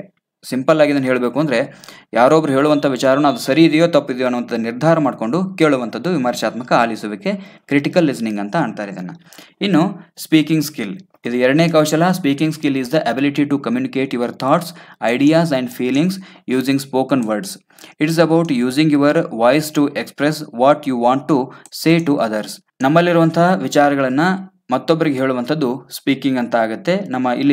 ಇಲ್ಲಿ ನಾವು ನಮ್ಮ ಧ್ವನಿಯನ್ನು ಬಳಕೆ ಮಾಡಿಕೊಂಡು ನಮ್ಮ ವಿಚಾರಗಳನ್ನ ಮತ್ತೊಬ್ಬರಿಗೆ ಹೇಳ್ತಾ ಹೋಗ್ತೀವಿ. Sub skill of speaking, story telling ಆಗಿರ್ಬೋದು, ರೋಲ್ ಪ್ಲೇ, ಸ್ಪೀಚ್ ಮತ್ತು ಕನ್ವರ್ಸೇಷನ್, ಇವೆಲ್ಲವುಗಳು ಏನು ಅಂತಂದ್ರೆ ಸ್ಪೀಕಿಂಗ್ ಸ್ಕಿಲ್ನ ಉಪಕೌಶಲಗಳು. ಇನ್ನು some of the popular task for speaking as well as listening are given below. ಇಲ್ಲಿ ಕೆಲವೊಂದು ಪಾಪ್ಯುಲರ್ ಆಗಿರ್ತಕ್ಕಂಥ ಟಾಸ್ಕ್ಗಳನ್ನು ಕೊಡಲಾಗಿದೆ. ಯಾವುದಕ್ಕೆ ಅನುಕೂಲ ಆಗುವಂಥದ್ದು ಅಂದರೆ ಸ್ಪೀಕಿಂಗ್ ಮತ್ತು ಲಿಸ್ನಿಂಗ್ ಸ್ಕಿಲ್ಲನ್ನು ಅಭಿವೃದ್ಧಿಪಡಿಸ್ತಕ್ಕಂಥ ಪ್ರಮುಖ ಕೆಲವು ಕೌಶಲಗಳಿದ್ದಾವೆ ಇಲ್ಲಿ. ಮೊದಲನೇದು ಸ್ಟೋರಿ ಟೆಲ್ಲಿಂಗ್, ಕಥೆಯನ್ನು ಹೇಳೋದು. ಡೈಲಾಗ್ ಮೂಲಕ ವಿಚಾರಗಳನ್ನು ಹೇಳುವಂಥದ್ದು. ಸಿಚುವೇಶನಲ್ ಕನ್ವರ್ಸೇಷನ್ ಆಗಿರ್ಬೋದು, ರೋಲ್ ಪ್ಲೇಗಳು, ಇವೆಲ್ಲ ಏನು ಮಾಡ್ತವೆ ಅಂತಂದರೆ ಭಾಷಾ ಕೌಶಲಗಳನ್ನು ಅಭಿವೃದ್ಧಿಪಡಿಸಲಿಕ್ಕೆ ಇರ್ತಕ್ಕಂಥ ಕೆಲಸಗಳು. ಸ್ಪೀಕಿಂಗ್ ಮತ್ತು ಲಿಸ್ನಿಂಗ್ ಸ್ಕಿಲ್ಲನ್ನು ಅಭಿವೃದ್ಧಿಪಡಿಸ್ತಾ ಹೋಗ್ತವೆ ಇವು. ಅದಾದ ನಂತರ ಸಿಮ್ಯುಲೇಷನ್ ಬರುತ್ತೆ, ಸ್ಪೀಚ್ ಬರುತ್ತೆ, ಗೇಮ್ಗಳು, ಪಿಕ್ಚರ್ಗಳು ಮತ್ತು ಮಲ್ಟಿಮೀಡಿಯಾ ರಿಸೋರ್ಸ್ಗಳು, ಇವುಗಳನ್ನ ಬಳಕೆ ಮಾಡ್ಕೊಂಡು ನಾವು ಏನು ಮಾಡ್ತಾ ಹೋಗ್ತೀವಿ ಅಂತಂದರೆ ಭಾಷಾ ಕೌಶಲಗಳಾಗಿರ್ತಕ್ಕಂಥ ಸ್ಪೀಕಿಂಗ್ ಮತ್ತು ಲಿಸನಿಂಗ್ ಅನ್ನು ಅಭಿವೃದ್ಧಿಪಡಿಸ್ತಾ ಹೋಗ್ಬೋದು. ಇನ್ನು ರೀಡಿಂಗ್ ಸ್ಕಿಲ್ ಬಗ್ಗೆ ನಾವು ನೋಡ್ತಾ ಹೋಗೋಣ. ಮೂರನೇ ಕೌಶಲ ಇದು. Reading is a process that negotiate the meaning between the text and it's reader. ಓದುವ ಕೌಶಲ ಏನು ಮಾಡುತ್ತೆ ಅಂದರೆ ಓದುವಿಕೆಯ ಪಠ್ಯ ಮತ್ತು ಅದರ ಓದುಗರ ನಡುವಿನ ಅರ್ಥವನ್ನು ಮಾತುಕತೆಯ ಮೂಲಕ ನಡೆಸುವಂಥ ಒಂದು ಪ್ರಕ್ರಿಯೆನೇ ರೀಡಿಂಗ್ ಸ್ಕಿಲ್ ಅಂತ ಹೇಳ್ತಾರೆ, ಓದುಗಾರಿಕೆ. ಇನ್ನು ಇದರಲ್ಲಿ ಓದುಗಾರಿಕೆಯಲ್ಲಿ ಮುಖ್ಯವಾಗಿ ಎರಡು ಪ್ರಕಾರಗಳು ಬರ್ತವೆ, ಇಂಟೆನ್ಸಿವ್ ಮತ್ತು ಎಕ್ಸ್ಟೆನ್ಸಿವ್ ರೀಡಿಂಗ್ ಅಂತ. ಮೊದಲಿಗೆ ನಾವು ಇಂಟೆನ್ಸಿವ್ ರೀಡಿಂಗ್ ಅಂದರೆ ಏನು ಅಂತ ನೋಡೋಣ. Intensive reading involves learners reading in detail with specific learning aims and tasks. ತೀವ್ರವಾದ ಓದುವಿಕೆಯಲ್ಲಿ ಕಲಿಯುವವರು ನಿರ್ದಿಷ್ಟ ಕಲಿಕೆಯ ಗುರಿಗಳು ಮತ್ತು ಕಾರ್ಯಗಳೊಂದಿಗೆ ವಿವರವಾಗಿ ಓದುವುದನ್ನು ಒಳಗೊಂಡಿರುತ್ತೆ. ಅರ್ಥ ಆಯ್ತಾ? ಅದಾದ ನಂತರ ಎಕ್ಸ್ಟೆನ್ಸಿವ್ ರೀಡಿಂಗ್ ಅಂತ ಬರುತ್ತೆ. Extensive reading is an approach to language learning in which long text and a large amount of material are read by the students for general understanding. ವ್ಯಾಪಕವಾದ ಓದುವಿಕೆ ಅಂತಂದರೆ ಭಾಷಾ ಕಲಿಕೆಯ ಇದೊಂದು ವಿಧಾನ. ಇದರಲ್ಲಿ ದೀರ್ಘ ಪಠ್ಯ ಮತ್ತು ಹೆಚ್ಚಿನ ಪ್ರಮಾಣದ ವಸ್ತುಗಳನ್ನು ಸಾಮಾನ್ಯ ತಿಳುವಳಿಕೆಗಾಗಿ ವಿದ್ಯಾರ್ಥಿಗಳು ಓದ್ತಾ ಹೋಗ್ತಾರೆ. ವಿಸ್ತಾರ ಓದು ಅಂತ ಇದನ್ನು ಕರೀತಾರೆ. ಇನ್ನು ಸೈಟ್ ವರ್ಡ್ಸ್ ಅಂತ ಬರ್ತವೆ ಇಂಗ್ಲಿಷ್ನಲ್ಲಿ. Sight words are words that appear very often in reading and writing. These words don't follow regular spelling rules, so they are often taught by memorization. Since they are used so frequently, knowing them helps with reading fluency and understanding. ಇಲ್ಲಿ site ವರ್ಡ್ಗೆ ಉದಾಹರಣೆಗಳು ದೃಷ್ಟಿ ಪದಗಳು ಅಂತ ಇದನ್ನ ಹೇಳ್ತಾರೆ. ನಮ್ಮ ಸಾಮಾನ್ಯವಾಗಿ ಓದುವಂಥ ಸಂದರ್ಭದಲ್ಲಿ, ಬರೆಯುವಂಥ ಸಂದರ್ಭದಲ್ಲಿ ನಮ್ಮ ಕಣ್ಣಿಗೆ ಕಾಣಿಸುವಂಥ ಪದಗಳನ್ನೇ ಸೈಟ್ ವರ್ಡ್ಸ್ ಅಂತ ಹೇಳ್ತಾರೆ. ಉದಾಹರಣೆಗೆ ಇದು ಸಾಮಾನ್ಯವಾಗಿ ಇಂಗ್ಲೀಷ್ ಓದುವಂಥ ಸಂದರ್ಭದಲ್ಲಿ ಮತ್ತು ಇಂಗ್ಲೀಷ್ ಬರೆಯುವಂಥ ಸಂದರ್ಭದಲ್ಲಿ ಇದನ್ನು ಯೂಸ್ ಮಾಡ್ತೀವಿ ನಾವು. ಇದು ಒಂದು ಸೈಟ್ ವರ್ಡ್ ಆಗಿದೆ. The cat is on the mat. ಆಮೇಲೆ ಆ್ಯಂಡ್ ಅನ್ನುವಂಥದ್ದು ಇದು ಕೂಡ ಒಂದು ಸೈಟ್ ವರ್ಡ್. ರೆಗ್ಯುಲರ್ ಆಗಿ ಇವೇನಾಗ್ತಾ ಹೋಗ್ತವೆ, ನಮಗೆ ಕಣ್ಣಿಗೆ ಬೀಳ್ತಾ ಹೋಗ್ತವೆ. ಪ್ರತಿದಿನ ಓದುವಂಥ ಸಂದರ್ಭದಲ್ಲಿ, ಬರೆಯುವಂಥ ಸಂದರ್ಭದಲ್ಲಿ ಈ ಪದಗಳು ನಮ್ಮ ಕಣ್ಣಿಗೆ ರೆಗ್ಯುಲರ್ ಆಗಿ ಬೀಳ್ತಾನೆ ಇರ್ತವೆ. ಆ್ಯಂಡ್ ಅನ್ನುವಂಥದ್ದು, I like apples and oranges. You can you pass the book. He is playing in the park. ಇವೆಲ್ಲ ಏನು ಅಂತಂದರೆ ಸೈಟ್ ವರ್ಡ್ಸ್ಗಳು. Because these words are so common. ಇದು ಕಾಮನ್ ಆಗಿರ್ತಕ್ಕಂಥ ಪದಗಳು. Recognising them quickly helps readers focus on understanding the overall meaning of the sentence and text. ಈ sight ವರ್ಡ್ಗಳ ಮೂಲಕ ನಾವು ಏನು ಮಾಡ್ತಾ ಹೋಗ್ಬೋದು ಅಂದರೆ ಓವರಾಲ್ ಆಗಿ ಆ ಒಂದು ಪ್ಯಾಸೇಜ್ನ ಅರ್ಥ ಏನಿದೆ ಅನ್ನುವಂಥದ್ದನ್ನು ಸಿಂಪಲ್ ಆಗಿ ತಿಳ್ಕೊಳ್ತಾ ಹೋಗ್ಬೋದು. ಇದು ಸೈಟ್ ವರ್ಡ್ಸ್. ಇನ್ನು ಸ್ಕ್ಯಾನಿಂಗ್ ಅಂತ ಬರುತ್ತೆ ಓದುಗಾರಿಕೆಯಲ್ಲಿ. ಸ್ಕ್ಯಾನಿಂಗ್ ಇದನ್ನು ಭಾಳಷ್ಟು ಬಾರಿ ಹೇಳಿದ್ದೇನೆ ನಾನು. ಸೂಕ್ಷ್ಮ ವಾಚನ ಅಂತ ಕರೀತಾರೆ. ಸ್ಕ್ಯಾನಿಂಗ್ ಇನ್ ರೀಡಿಂಗ್ ಇದನ್ನು ಕ್ವಿಕ್ ಸರ್ಚ್ ಅಂತ ಕೂಡ ಹೇಳ್ತಾರೆ. ಕ್ವಿಕ್ ಆಗಿ ಸರ್ಚ್ ಮಾಡೋದು. Scanning is like finding a specific word in a big list. ಒಂದು ದೊಡ್ಡ ಪಟ್ಟಿಯಲ್ಲಿ ಒಂದು ಸ್ಪೆಸಿಫಿಕ್ ಆಗಿರ್ತಕ್ಕಂಥ ಪದವನ್ನು ಹುಡುಕೋದನ್ನೇ ನಾವು ಸ್ಕ್ಯಾನಿಂಗ್ ಅಂತ ಕರಿತೀವಿ. You quickly look over the text to spot certain words, numbers or names without reading everything. For example, when you are finding a phone number in a directory or a date in a calendar, you are using scanning to locate exactly what you need. ಈಗ calendar ಅಲ್ಲಿ ಒಂದು ದಿನವನ್ನು ಹುಡುಕಬೇಕಾಗಿದೆ ಅಂತಂದಾಗ ನೀವು ಈಸಿಯಾಗಿ ಎಲ್ಲ calendar ಓದ್ತಾ ಹೋಗ್ತೀರಾ ಮೊದಲಿಂದ? ಇಲ್ಲ. ನಿಮಗೆ ಯಾವುದು ಡೇಟ್ ಬೇಕು ಅದನ್ನು ಮಾತ್ರ ನೀವು ಫೈಂಡ್ ಔಟ್ ಮಾಡ್ಕೊಳ್ತೀರಿ. You are looking for your friend's name in a phone book. ಇವೆಲ್ಲ ಉದಾಹರಣೆಗಳು ನೋಡ್ರಿ ಇದಕ್ಕೆ. ನೀವು ನಿಮ್ಮ ಫೋನ್ನಲ್ಲಿ ನಿಮ್ಮ ಸ್ನೇಹಿತನ ಹೆಸರನ್ನ ಅಥವಾ ಸ್ನೇಹಿತರ ನಂಬರನ್ನು ಹುಡುಕಬೇಕಾಗುತ್ತೆ. ನಿಮ್ಮ ಫೋನ್ ಬುಕ್ಕಲ್ಲಿ ಇರ್ತಕ್ಕಂಥ ನಿಮ್ಮ ಸ್ನೇಹಿತನ ಹೆಸರನ್ನು ಹುಡುಕುವಾಗ ನೀವು ಸ್ಕ್ಯಾನಿಂಗ್ ಮಾಡ್ತೀರಿ. You are finding a date on a busy calendar, ದೊಡ್ಡದಾಗಿರ್ತಕ್ಕಂಥ ಕ್ಯಾಲೆಂಡರ್ಲಿ ನೀವು ಒಂದು ಡೇಟನ್ನು ಹುಡುಕ್ತೀರಿ. You are spotting a word in a dictionary. ಈಗ ಡಿಕ್ಷನರಿಯಲ್ಲಿ ನಿಮ್ಗೆ ಯಾವುದೋ ಒಂದು ಪದದ ಅರ್ಥ ಬೇಕಾಗಿದೆ ಅಂತಂದಾಗ ಇಡೀ ಡಿಕ್ಷನರಿಯನ್ನು ನೀವು ಪೂರ್ತಿಯಾಗಿ ಓದ್ತಾ ಹೋಗೋದಿಲ್ಲ. ಅಲ್ಲಿ ನಿಮ್ಗೆ ಯಾವ ಪದ ಬೇಕು ಅದನ್ನು ಓದಲಿಕ್ಕೆ ಒಂದು ಟೆಕ್ನಿಕ್ ಇರುತ್ತೆ ಡಿಕ್ಷನರಿ ಓದಲಿಕ್ಕೆ, ಆ ಮೂಲಕ ನೀವು ಅದನ್ನು ಓದ್ತಾ ಹೋಗ್ತೀರಿ. ಇದು scanning. You are locating your flight details on a ಲಿಸ್ಟಲ್ಲಿ ಇರ್ತಕ್ಕಂಥ ನಿಮ್ಮ ಫ್ಲೈಟ್ ಡೀಟೇಲ್ ಏನಿದೆ ಅದನ್ನು ನೋಡ್ತಾ ಹೋಗೋದು, ಇದು ಸ್ಕ್ಯಾನಿಂಗ್ ಆಗುತ್ತೆ. You are searching for a chapter in a text books table of content. ನಿಮಗೆ ಯಾವುದು ಚಾಪ್ಟರ್ ಬೇಕಾಗಿದೆ ಆ ಪೂರ್ತಿ ಪುಸ್ತಕವನ್ನು ನೀವು ಓದ್ತಾ ಹೋಗೋದಿಲ್ಲ, ಅದರ ಬದಲಾಗಿ ನೀವು ಇಂಡೆಕ್ಸ್ ಅನ್ನು ನೋಡ್ತೀರಿ. ಅಲ್ಲಿ ಯಾವ ಪೇಜ್ ಅಲ್ಲಿ ನಿಮಗೆ ಬೇಕಾಗಿರ್ತಕ್ಕಂಥ ಚಾಪ್ಟರ್ ಇದೆ ಅದನ್ನು ಓದ್ತಾ ಹೋಗ್ತೀರಿ. ಇದು ಸ್ಕ್ಯಾನಿಂಗ್. ಅರ್ಥ ಆಯ್ತಾ? ಇನ್ನು ಸ್ಕಿಮ್ಮಿಂಗ್ ಅಂತ ಬರುತ್ತೆ, ಇದನ್ನು ಕನ್ನಡದಲ್ಲಿ ಸ್ಥೂಲ ವಾಚನ ಅಂತ ಹೇಳ್ತಾರೆ. ಸ್ಕಿಮ್ಮಿಂಗ್ ಅಂತಂದ್ರೆ ಇದನ್ನ ಕ್ವಿಕ್ ರಿವ್ಯೂ ಅಂತ ಕೂಡ ಹೇಳ್ತಾರೆ. Skimming is a reading technique used to quickly get an overview of the main ideas and general content of a text. It involves rapidly glancing over the text to identify the main points without reading every word. Skimming is helpful when you want to decide if a text is worth reading in detail or to quickly gather the main concept. ಇಲ್ಲಿ skimming ಮೂಲಕ ನೀವು ಏನು ಮಾಡ್ತಾ ಹೋಗ್ತೀರಿ, ಯಾವುದೋ ಒಂದು ವಿಷಯವನ್ನು ಓದುವಂಥ ಸಂದರ್ಭದಲ್ಲಿ ಇದನ್ನು ಪೂರ್ತಿಯಾಗಿ ಓದಬೇಕೋ ಓದಬಾರ್ದು ಅನ್ನೋಂಥದ್ದನ್ನು ಡಿಸೈಡ್ ಮಾಡಲಿಕ್ಕೆ ಸ್ಕಿಮ್ಮಿಂಗ್ ಅನ್ನುವಂಥದ್ದು ನಿಮಗೆ ಬಹಳಷ್ಟು ಅನುಕೂಲ ಆಗುತ್ತೆ. ಇವಾಗ ನಾವು ಪುಸ್ತಕ ಪರ್ಚೇಸ್ ಮಾಡ್ಲಿಕ್ಕೆ ಹೋಗಿರ್ತೀವಲ್ಲ, ಆ ಪುಸ್ತಕ ಪರ್ಚೇಸ್ ಮಾಡೋದು ವರ್ತ್ ಇದೆಯೋ ಇಲ್ವೋ ಅನ್ನೋಂಥದ್ದನ್ನು ನೋಡಲಿಕ್ಕೆ ನಾವು ಪುಸ್ತಕವನ್ನು ಒಂದ್ಸಾರಿ ಹಿಂಗೆ ತಿರುಗಿ ಹಾಕಿಬಿಡ್ತೀವಿ. ಇದು ಸ್ಕಿಮ್ಮಿಂಗ್ ಅಂತ ಹೇಳ್ತಾರೆ. ಅದು ವರ್ತ್ ಇದೆಯೋ ಇಲ್ವೋ, ಅದನ್ನು ತಗೋಬಹುದು ಇಲ್ವೋ ಅನ್ನೋದನ್ನು ವಿಚಾರ ಮಾಡಲಿಕ್ಕೆ ಸ್ಕಿಮ್ಮಿಂಗ್ ಅನ್ನು ಬಳಕೆ ಮಾಡ್ಕೊಳ್ತೀವಿ. ಇದಕ್ಕೆ ಕೆಲವು ಉದಾಹರಣೆಗಳನ್ನು ನೋಡ್ತಾ ಹೋಗೋಣ. You check the news paper headlines to know the top stories. You read the back cover of a book to decide if you want to read it. ಪುಸ್ತಕವನ್ನು ಅದು ಓದಲಿಕ್ಕೆ ವರ್ತ್ ಇದೆಯೋ ಇಲ್ವೋ ಅನ್ನೋದನ್ನ ಅದ್ರ ಹಿಂದ್ಗಡೆ ಬರೆದಿರ್ತಕ್ಕಂಥ ಒಂದು ಬ್ಯಾಕ್ ಕವರ್ನ ನೋಡ್ತೀರಿ. You glance at the headings in a text book chapter to see what it's about. You review a restaurant menu to choose what to order. ಈಗ ರೆಸ್ಟೋರೆಂಟ್ಗೆ ಹೋದಾಗ ಏನನ್ನ ಆರ್ಡರ್ ಮಾಡಬೇಕು ಅನ್ನುವಂಥದ್ದಕ್ಕೆ ನೀವು ಒಂದ್ಸಾರಿ ಕಂಪ್ಲೀಟ್ ಆಗಿ ಅವ್ರದ್ದು ಮೆನ್ಯೂ ಇರುತ್ತಲ್ಲ, ಅದು ಕಂಪ್ಲೀಟ್ ಆಗಿ ಒಂದ್ಸಾರಿ ಗ್ಲಾನ್ಸ್ ಮಾಡಿಬಿಡ್ತೀರಿ, ಒಂದ್ಸಾರಿ ನೋಡಿಬಿಡ್ತೀರಿ ಅದನ್ನ. You quickly read email subject lines to see what is important ಅನ್ನುವಂಥದ್ದು. ಸಾಕಷ್ಟು ಇಮೇಲ್ಗಳು ಬಂದಿರ್ತಾವೆ ನಿಮಗೆ. ಆ ಇಮೇಲ್ಗಳಲ್ಲಿ ಯಾವುದು ಮಹತ್ವದ್ದಾಗಿದೆ ಅನ್ನೋದನ್ನು ತಿಳ್ಕೊಳ್ಳಿಕ್ಕೆ ಕೇವಲ ನೀವು ಅದರ ಸಬ್ಜೆಕ್ಟ್ ಮಾತ್ರ ನೋಡ್ಬಿಡ್ತೀರಿ. ಇಂಪಾರ್ಟೆಂಟ್ ಇತ್ತು ಅಂದರೆ ಆಮೇಲೆ ಅದನ್ನು ನೋಡ್ತಾ ಹೋಗ್ತೀರಿ. ಇದು ಸ್ಕಿಮ್ಮಿಂಗ್ ಅಂತ ಆಗುತ್ತೆ. ಇನ್ನು ಸ್ಕಿಮ್ಮಿಂಗ್ ಶಾರ್ಟ್ ಆಗಿ ಇದನ್ನು ಇನ್ನೊಂದ್ಸರಿ ಹೇಳ್ತಾ ಹೋಗೋಣ. ಸ್ಕಿಮ್ಮಿಂಗ್ ಅಂದರೆ getting a quick idea of the main points like reading news paper headlines to know the news.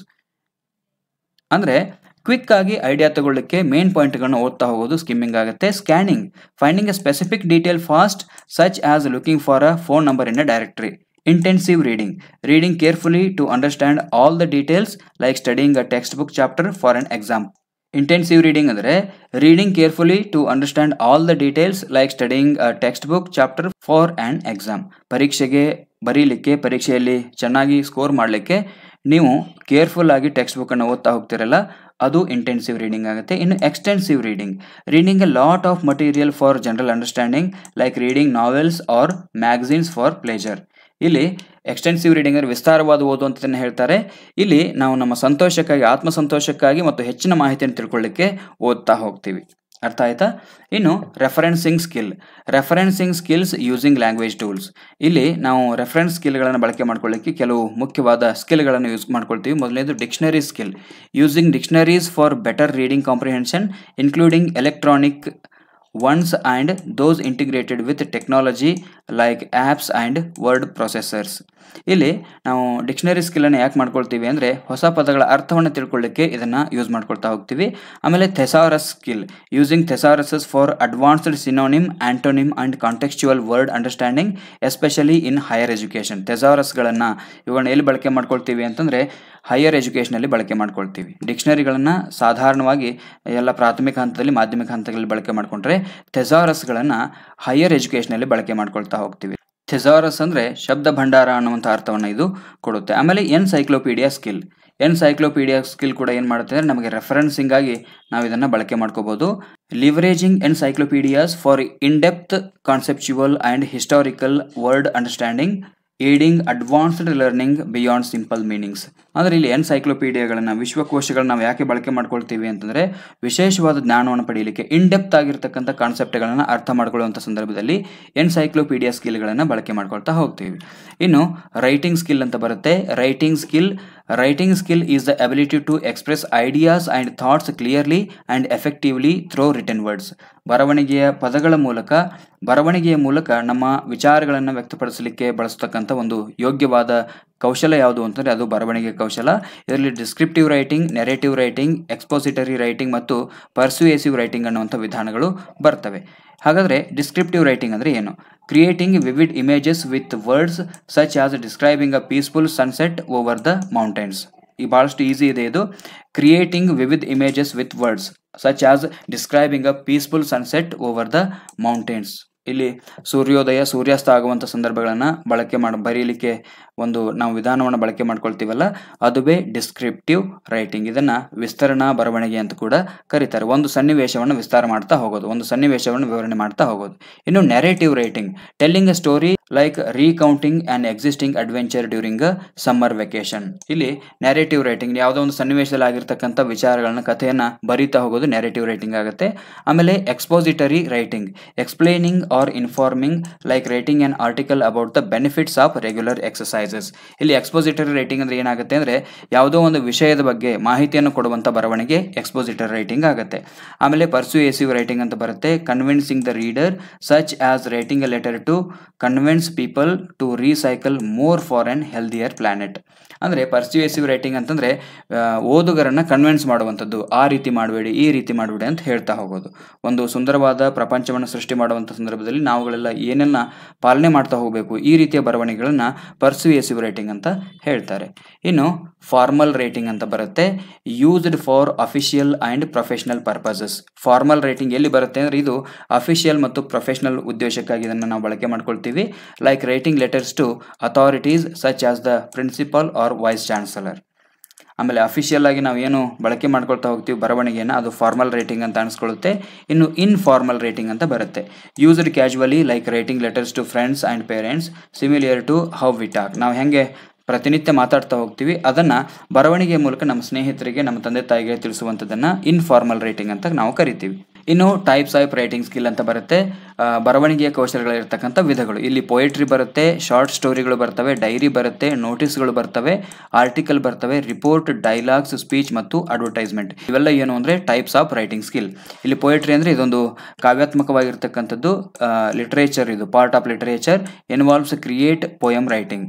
Limited narrative writing ಅನ್ನು ನಾವು ಶಾರ್ಟ್ ಸ್ಟೋರಿ ಅಂತ ಕರಿತೀವಿ. ಡೈರಿ ಅಂತಂದರೆ real life expression activity for documenting experiences. ನಮ್ಮ ಪ್ರತಿನಿತ್ಯ ನಡೆದಿರ್ತಕ್ಕಂಥ ಘಟನೆಗಳನ್ನು ಬರೆದಿಡ್ತಾ ಹೋಗುವಂಥದ್ದನ್ನು ನಾವು ಡೈರಿ ಅಂತ ಕರಿತೀವಿ. ಆಮೇಲೆ ನೋಟಿಸ್ಗಳು, ಶಾರ್ಟ್ ಫಾರ್ಮಲ್ ಕಮ್ಯುನಿಕೇಶನ್ ಫಾರ್ ಆಫೀಸ್ಗಳಲ್ಲಿ ಬಳಕೆ ಮಾಡ್ತಕ್ಕಂಥ ಒಂದು ಶಾರ್ಟ್ ಫಾರ್ಮಲ್ ಕಮ್ಯುನಿಕೇಶನ್ ವಿಧಾನ ಇದು.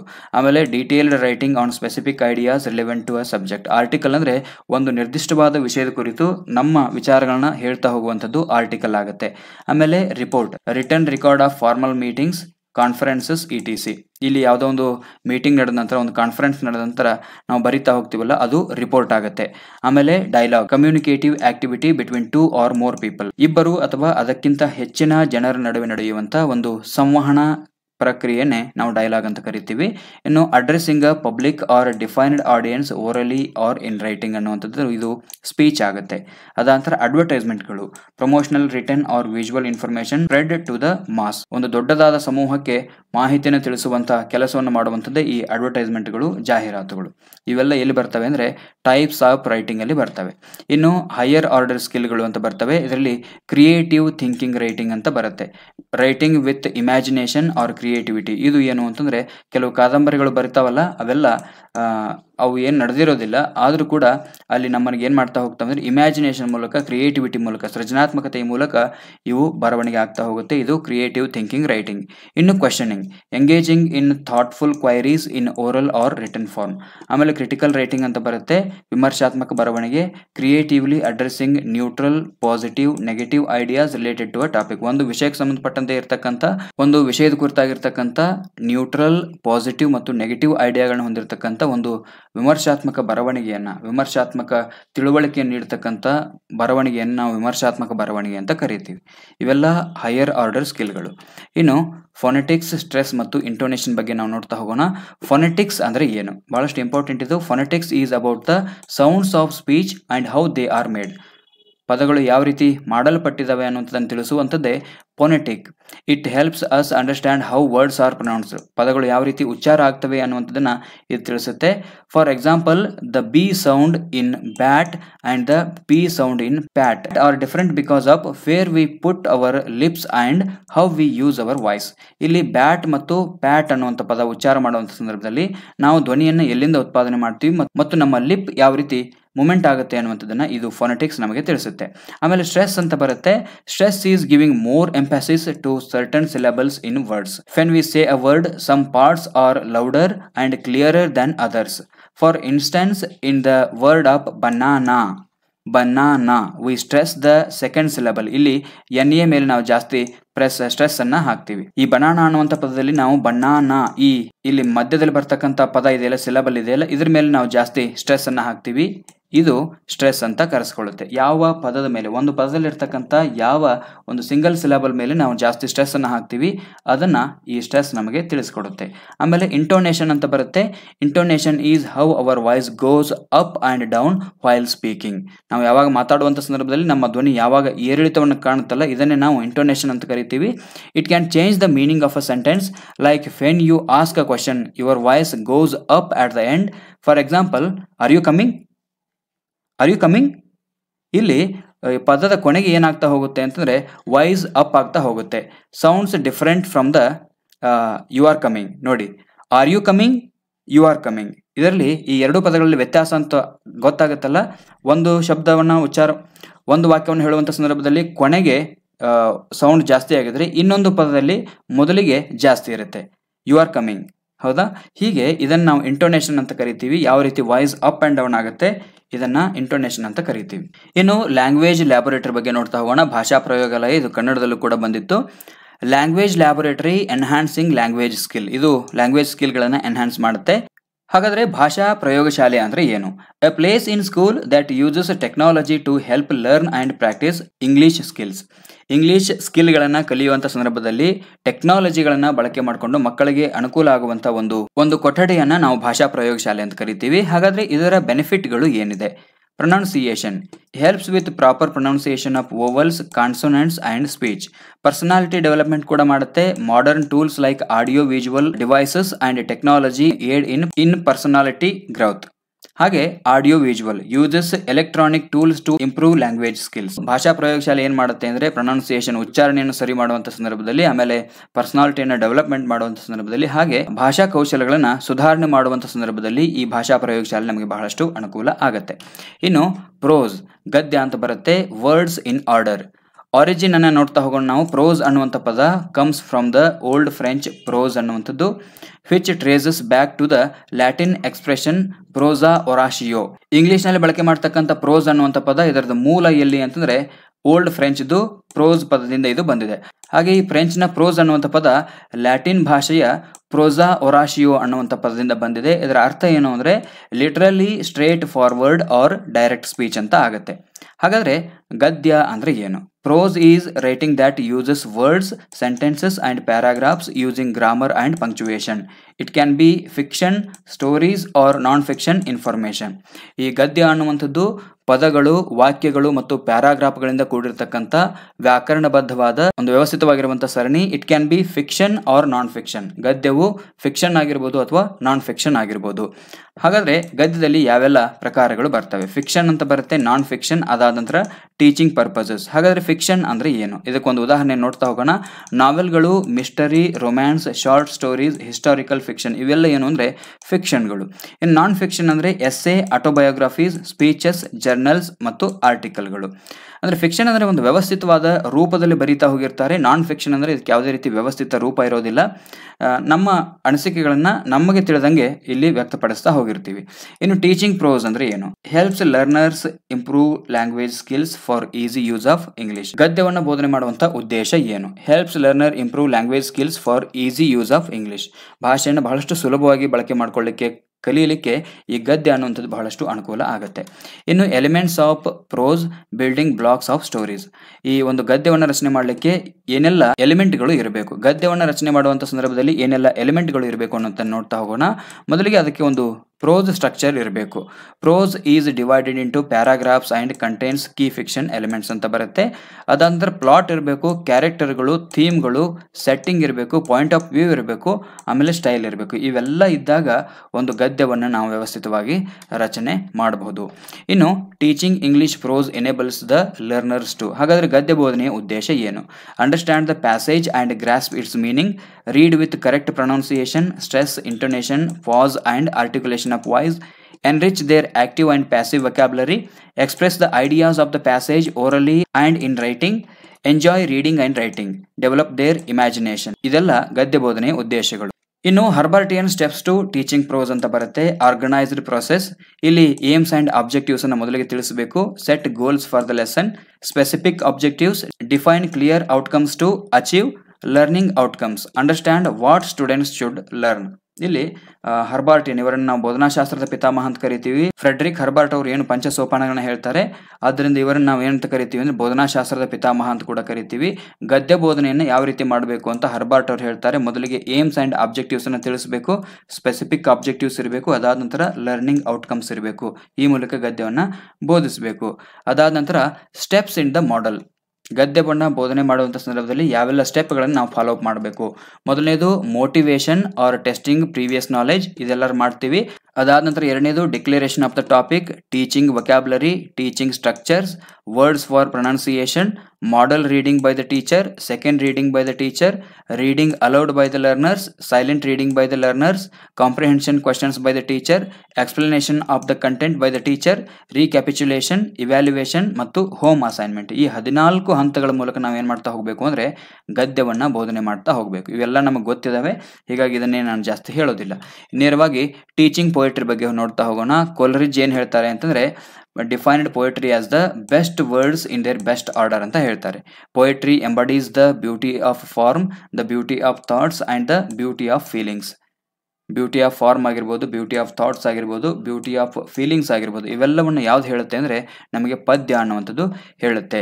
Allen Poe's calls poetry as the rhythmical creation of thoughts ಅಂತ ಹೇಳ್ತಾರೆ. ವಿಚಾರಗಳ ರಿಥಮಿಕಲ್ ಕ್ರಿಯೇಷನ್ ಅನ್ನೇ ಪದ್ಯ ಅಂತ ಅಲೆನ್ ಪೋಯ್ ಅವರು ಹೇಳ್ತಾರೆ. Poetry has a tremendous appeal for children and it is the way of exciting their love of language. It lays the foundation for the appreciation of the language. It educates their emotions and enhances their power of imagination. ಇಲ್ಲಿ ನಮ್ಮ imagination, ಕಾಲ್ಪನಿಕ ಶಕ್ತಿಯನ್ನು ಈ ಪದ್ಯ ಅನ್ನುವಂಥದ್ದು ಹೆಚ್ಚು ಮಾಡ್ತಾ ಹೋಗುತ್ತೆ. ಆಮೇಲೆ ಭಾಷೆಯ ಮೇಲೆ ಪ್ರೀತಿ ಬೆಳವಣಿಗೆ ಆಗುವಂಗೆ ಈ ಪದ್ಯಗಳು ನಮಗೆ ಮಾಡ್ತಾ ಹೋಗ್ತವೆ. ಅಪ್ರಿಸಿಯೇಷನ್ ಗುಣಗಳು ಅಂತ ಏನು ಹೇಳ್ತಾವೆ ನಾವು, ರಸಸ್ವಾದನೆ ಗುಣಗಳು ಅಂತ ಏನು ಹೇಳ್ತಾ ಹೋಗ್ತೀವಿ, ಅದೆಲ್ಲ ಈ ಪದ್ಯದಿಂದ ಮೂಡ್ತಾ ಹೋಗುತ್ತೆ. ಇನ್ನು ಪೊಯೆಟ್ರಿ ಬಗ್ಗೆ ನಾವು ಡೀಟೇಲ್ ಆಗಿ ನೋಡ್ತಾ ಹೋಗೋಣ. ವಾಟ್ ಈಸ್ ಪೊಯೆಟ್ರಿ ಅಂತ? It's a beautiful type of writing in verse that's fully emotion and deep feelings. Poetry is like art with words showing the beauty of the world and human emotions. Emotional expression ಅನ್ನೋದು ಇರುತ್ತೆ ಇಲ್ಲಿ. Poets use words like music to express their feelings and thoughts. It's like capturing powerful emotions in calm moment. 2 types of ಪೊಯೆಟ್ರಿಗಳು ಬರ್ತವೆ. Poetry can talk about things around us, objective, or share the poet's own thought and feelings, subjective. ಇಲ್ಲಿ objective ಮತ್ತು subjective ಅನ್ನುವಂಥ 2 ವಿಧಗಳು ಬರ್ತವೆ. Wordsworth ಅವ್ರ ಪ್ರಕಾರ, Wordsworth said poetry is the strong feeling that come out naturally when things settle down ಅಂತ ಹೇಳ್ತಾರೆ. Poetry is a unique way to paint emotions with words and reflect on the world. Poetry ಅನ್ನುವಂಥದ್ದು ಅನನ್ಯವಾಗಿರುವಂಥ ವಿಧಾನ. ಪದ್ಯ ಅನ್ನುವಂಥದ್ದು ನಮ್ಮ ವಿಚಾರಗಳನ್ನು, ನಮ್ಮ ಕಾಲ್ಪನಿಕತೆಯನ್ನು ಪ್ರಪಂಚಕ್ಕೆ ರಿಫ್ಲೆಕ್ಟ್ ಮಾಡುವಂಥ ಒಂದು ಯುನೀಕ್ ಆಗಿರುವಂಥ ವಿಧಾನ ಅಂತ ಹೇಳಲಾಗುತ್ತೆ. ಇನ್ನು ಪದ್ಯ ಬೋಧನೆಯ ಸ್ಪೆಸಿಫಿಕ್ ಉದ್ದೇಶಗಳು ಏನು ಅನ್ನುವಂಥದ್ದು ನೋಡ್ತಾ ಹೋಗೋಣ. To enable the students to recite the poem with proper rhyme and rhythm. To enable the students to enjoy the recitation of the poem, to understand the central idea of the poem, to communicate the exclusive message of the poem to the students, to enable them to appreciate the beauty and the images depicted in the poem. ಪದ್ಯದಲ್ಲಿರ್ತಕ್ಕಂಥ ಒಳಾರ್ಥವನ್ನು ತಿಳ್ಕೊಳ್ಳಿಕ್ಕೆ ಮತ್ತು ಅದರ ರಸಾಸ್ವಾದನೆಯ ಗುಣಗಳನ್ನು ಬೆಳೆಸ್ಕೊಳ್ಳಿಕ್ಕೆ ಪದ್ಯ ಬೋಧನೆ ಅನ್ನುವಂಥದ್ದು ನಮಗೆ ಅವಕಾಶವನ್ನು ಒದಗಿಸಿಕೊಡುತ್ತೆ. ಆಮೇಲೆ central idea of the poem ಏನಿದೆ ಅವೆಲ್ಲವನ್ನ ನಾವು ತಿಳ್ಕೊಬಹುದು, ಎಂಜಾಯ್ ಮಾಡ್ಬೋದು ಇದರಿಂದ, ಪದ್ಯ ಬೋಧನೆಯಿಂದ. ಇನ್ನು ಟೀಚಿಂಗ್ ಗ್ರಾಮರ್ ಅಂತ ಬರುತ್ತೆ. Teaching grammar is the study of the organisation of the words into a sentence that is based on certain rules. Grammar is like the rule book for how we put words together in a language to make meaningful sentences. Just like how we follow certain rules when playing a game, grammar helps us follow certain rules when we are talking or writing. ನಾವು ಯಾವ ರೀತಿ ಆಟ ಆಡುವಂಥ ಸಂದರ್ಭದಲ್ಲಿ ಕೆಲವು ನಿಯಮಗಳನ್ನ ಪಾಲನೆ ಮಾಡ್ತೀವಲ್ಲ, ಹಾಗೆ ಭಾಷೆಯನ್ನು ಬಳಕೆ ಮಾಡುವಂಥ ಸಂದರ್ಭದಲ್ಲೂ ಕೂಡ ಕೆಲವು ನಿಯಮಗಳನ್ನು ನಾವು ಬಳಕೆ ಮಾಡ್ಕೊಳ್ಬೇಕಾಗತ್ತೆ. ಇದನ್ನು ನಮಗೆ ವ್ಯಾಕರಣ ಹೇಳುತ್ತೆ. According to professor Nelson Francis, grammar is set of formal patterns in which the words of language are arranged in order to convey meanings. It gives the students ability to speak and write correctly and enables them to use formal language patterns properly for describing things. ಇದೇನು ಮಾಡ್ತಾ ಹೋಗುತ್ತೆ ಅಂದರೆ ವ್ಯಾಕರಣ ಅನ್ನುವಂಥದ್ದು ಭಾಷೆ ಯಾವ ರೀತಿ ರಚನೆ ಆಗಿದೆ, ಭಾಷೆಯ ನಿಯಮಗಳು ಏನಿದಾವೆ ಅನ್ನೋದನ್ನ ತಿಳಿಸ್ತಾ ಹೋಗುತ್ತೆ ಅಂತ ಹೇಳ್ತಾರೆ. ಇಷ್ಟು ಸಿಂಪಲ್ ಆಗಿ ನಮಗೆ ಅರ್ಥ ಇರಬೇಕಿದೆ. ಏಮ್ಸ್ ಆಫ್ ಟೀಚಿಂಗ್ ಗ್ರಾಮರ್ ಬೋಧನೆಯ ಉದ್ದೇಶಗಳು ಏನು ಅನ್ನುವಂಥದ್ದು ನೋಡ್ತಾ ಹೋಗೋಣ. To develop a students insights in to structure of the English language, to enable the students for understanding the rules of English grammar through use and practice, to enable the students to assimilate the correct patterns of the language without rote memorization, to enable the students to speak and write correctly, to develop a specific attitude towards the language. ಭಾಷೆಯ ಬಗ್ಗೆ ಒಂದು scientific ಆಗಿರ್ತಕ್ಕಂಥ attitude ಬೆಳೆಸ್ಕೊಳ್ಳಿಕ್ಕೆ ನಮಗೆ ವ್ಯಾಕರಣ ಬೋಧನೆ ಬಹಳಷ್ಟು ಸಹಾಯಕ ಆಗುತ್ತೆ. ನಿಯಮಗಳು ಏನಿದ್ದಾವೆ, ಏನು ಹೇಳ್ತವೆ ನಿಯಮಗಳು, ಅವುಗಳ ಪ್ರಕಾರನೇ ಭಾಷೆಯನ್ನು ಬಳಕೆ ಮಾಡ್ಕೋಬೇಕು ಅನ್ನೋದನ್ನು ತಿಳಿಸ್ಲಿಕ್ಕೆ ಈ ಗ್ರಾಮರನ್ನು ನಾವು ಬೋಧನೆ ಮಾಡ್ತೀವಿ. ಇನ್ನು ಮಹತ್ವದ ಕೆಲವು ಮಾಹಿತಿಯನ್ನು ನಾವು ತಿಳ್ಕೊಳ್ಳಬೇಕು. ಫೋನೆಮ್ ಅಂತ ಬರುತ್ತೆ. Phoneme smallest unit of a sound in a language. ಭಾಷೆಯಲ್ಲಿರ್ತಕ್ಕಂಥ ಒಂದು ಸಣ್ಣದಾಗಿರ್ತಕ್ಕಂಥ ಒಂದು ಸೌಂಡ್ ಯೂನಿಟ್ ಅನ್ನು ನಾವೇನಂತ ಕರಿತೀವಿ ಅಂದರೆ ಫೋನೆಮ್ ಅಂತ ಕರಿತೀವಿ. ಆಮೇಲೆ ಮಾರ್ಫೆಮ್ ಅಂತ ಬರುತ್ತೆ. Smallest unit of meaning in a language. ಅರ್ಥದ ಒಂದು ಸಣ್ಣದಾದ ಘಟಕವನ್ನು ನಾವು ಮಾರ್ಫೆಮ್ ಅಂತ ಕರಿತೀವಿ. Phonetics study of the production and perception of speech sounds and language and how these sounds are articulated and how the hearer perceives them. Phonetics ಅನ್ನುವಂಥದ್ದು study of the production and perception of speech sounds. ಭಾಷೆಯಲ್ಲಿರ್ತಕ್ಕಂಥ ಶಬ್ದಗಳು, ಪದಗಳು ಯಾವ ರೀತಿ ಉತ್ಪತ್ತಿ ಆಗ್ತವೆ ಅನ್ನೋದನ್ನ ಅಧ್ಯಯನ ಮಾಡುವಂಥದ್ದೇ ಫೋನೆಟಿಕ್ಸ್. ಆಮೇಲೆ ಫೋನಾಲಜಿ ಧ್ವನಿಶಾಸ್ತ್ರ ಅಂತ ಇದನ್ನ ಹೇಳ್ತಾರೆ. It is the study of sound patterns of a language. ಒಂದು ಭಾಷೆಯಲ್ಲಿರ್ತಕ್ಕಂಥ ಸೌಂಡ್ಗಳು, ಅವುಗಳ ಪ್ಯಾಟರ್ನ್ ಅನ್ನ ಅಧ್ಯಯನ ಮಾಡುವಂಥದ್ದೇ ಫೋನಾಲಜಿ ಅಂತ ಹೇಳಲಾಗುತ್ತೆ. ಆಮೇಲೆ morphology it studies word formation ಮತ್ತು structure and how words are put together from their smaller parts. ಯಾವ ರೀತಿ ಒಂದು ಪದಗಳು ಫಾರ್ಮೇಷನ್ ಆಗ್ತವೆ, ಅವುಗಳ ಸ್ಟ್ರಕ್ಚರ್ ಯಾವ ರೀತಿ ಇದೆ ಅನ್ನುವಂಥದ್ದನ್ನು ಅಧ್ಯಯನ ಮಾಡುವಂಥದ್ದೇ ಮಾರ್ಫಾಲಜಿ ಆಗುತ್ತೆ. ಇನ್ನು ಸಿಂಟ್ಯಾಕ್ಸ್ ಬಹಳಷ್ಟು ಇಂಪಾರ್ಟೆಂಟ್ ಇದು. It is the study of sentence structure and attempts to describe what is grammatical in a particular language in terms of rules. ಅಂದರೆ ಸಿಂಟ್ಯಾಕ್ಸ್ ಅನ್ನುವಂಥದ್ದು ಒಂದು ಸೆಂಟೆನ್ಸ್ನ ಸ್ಟ್ರಕ್ಚರನ್ನು ಮತ್ತು attempts to describe what is grammatical in a particular language in terms of rules ಅಂತ ಹೇಳುತ್ತೆ. ಇದು syntax ಅಂದರೆ ಒಂದು ವಾಕ್ಯದಲ್ಲಿ ಪದಗಳು ಯಾವ ರೀತಿ ಅರೇಂಜ್ ಆಗಿದ್ದಾವೆ ಅನ್ನುವಂಥದ್ದನ್ನು ಅಧ್ಯಯನ ಮಾಡುವಂಥದ್ದು ಸಿಂಟ್ಯಾಕ್ಸ್. ಇನ್ನು ಸೆಮ್ಯಾಂಟಿಕ್ಸ್ ಅಂದರೆ ಏನು, ಇದ್ರ ಬಗ್ಗೆ ಒಂದ್ಸಾರಿ ಪ್ರಶ್ನೆ ಬಂದಿತ್ತು. Semantics is the study of meaning, how we represent the meaning of A word in our mind. ಒಂದು ಪದಕ್ಕೆ ನಾವು ನಮ್ಮ ಮೈಂಡ್ನಲ್ಲಿ ಯಾವ ರೀತಿ ಅರ್ಥವನ್ನು ಕೊಡ್ತೀವಿ ಅನ್ನುವಂಥದ್ದನ್ನು ತಿಳ್ಕೊಳ್ಳುವಂಥದ್ದೇ ಸೆಮ್ಯಾಂಟಿಕ್ಸ್. ಆಮೇಲೆ ಪ್ರಾಗ್ಮ್ಯಾಟಿಕ್ಸ್ ಅನ್ನುವಂಥದ್ದು ಬರುತ್ತೆ. It is the study of the social. ಇದೊಂದು ಸಾಮಾಜಿಕ ಅಧ್ಯಯನ ಅಂತ ಹೇಳ್ತೀವಿ. ಇದಕ್ಕೆ ಸಂಬಂಧಪಟ್ಟಂಗೆ ಕನ್ನಡದಲ್ಲಿ ನಾವು ಮಾಹಿತಿಯನ್ನು ನೋಡ್ತಾ ಹೋಗೋಣ. ಫೋನ್ಮೆ ಅನ್ನುವಂಥದ್ದು ಭಾಷೆಯಲ್ಲಿಯ ಒಂದು ಧ್ವನಿಯ ಚಿಕ್ಕ ಘಟಕ ಇದು. ಆಮೇಲೆ ಮಾರ್ಫೆಮ್ ಅನ್ನುವಂಥದ್ದು ಒಂದು ಭಾಷೆಯಲ್ಲಿಯ ಅರ್ಥದ ಚಿಕ್ಕ ಘಟಕ. ಫೋನೆಟಿಕ್ಸ್ ಅನ್ನುವಂಥದ್ದು ಭಾಷೆಯ ಮಾತಿನ ಶಬ್ದಗಳ ಉತ್ಪಾದನೆ ಮತ್ತು ಗ್ರಹಿಕೆ ಮತ್ತು ಈ ಶಬ್ದಗಳನ್ನ ಹೇಗೆ ವ್ಯಕ್ತಪಡಿಸಲಾಗುತ್ತೆ ಮತ್ತು ಕೇಳುವವರು ಅವುಗಳನ್ನು ಹೇಗೆ ಅರ್ಥ ಮಾಡ್ಕೊಳ್ತಾರೆ ಅನ್ನುವಂಥದ್ದನ್ನ ಅಧ್ಯಯನ ಮಾಡುವಂಥದ್ದೇ ಫೋನೆಟಿಕ್ಸ್. ಇನ್ನು ಧ್ವನಿಶಾಸ್ತ್ರ ಅಂತ ಬರುತ್ತೆ, ಫೋನೋಲಾಜಿ. ಇದು ಭಾಷೆಯ ಧ್ವನಿ ಮಾದರಿಗಳ ಅಧ್ಯಯನವನ್ನು ಮಾಡುತ್ತೆ. ಇನ್ನು ರೂಪವಿಜ್ಞಾನ ಅಂತ ಬರುತ್ತೆ, ಮಾರ್ಫಾಲಜಿ.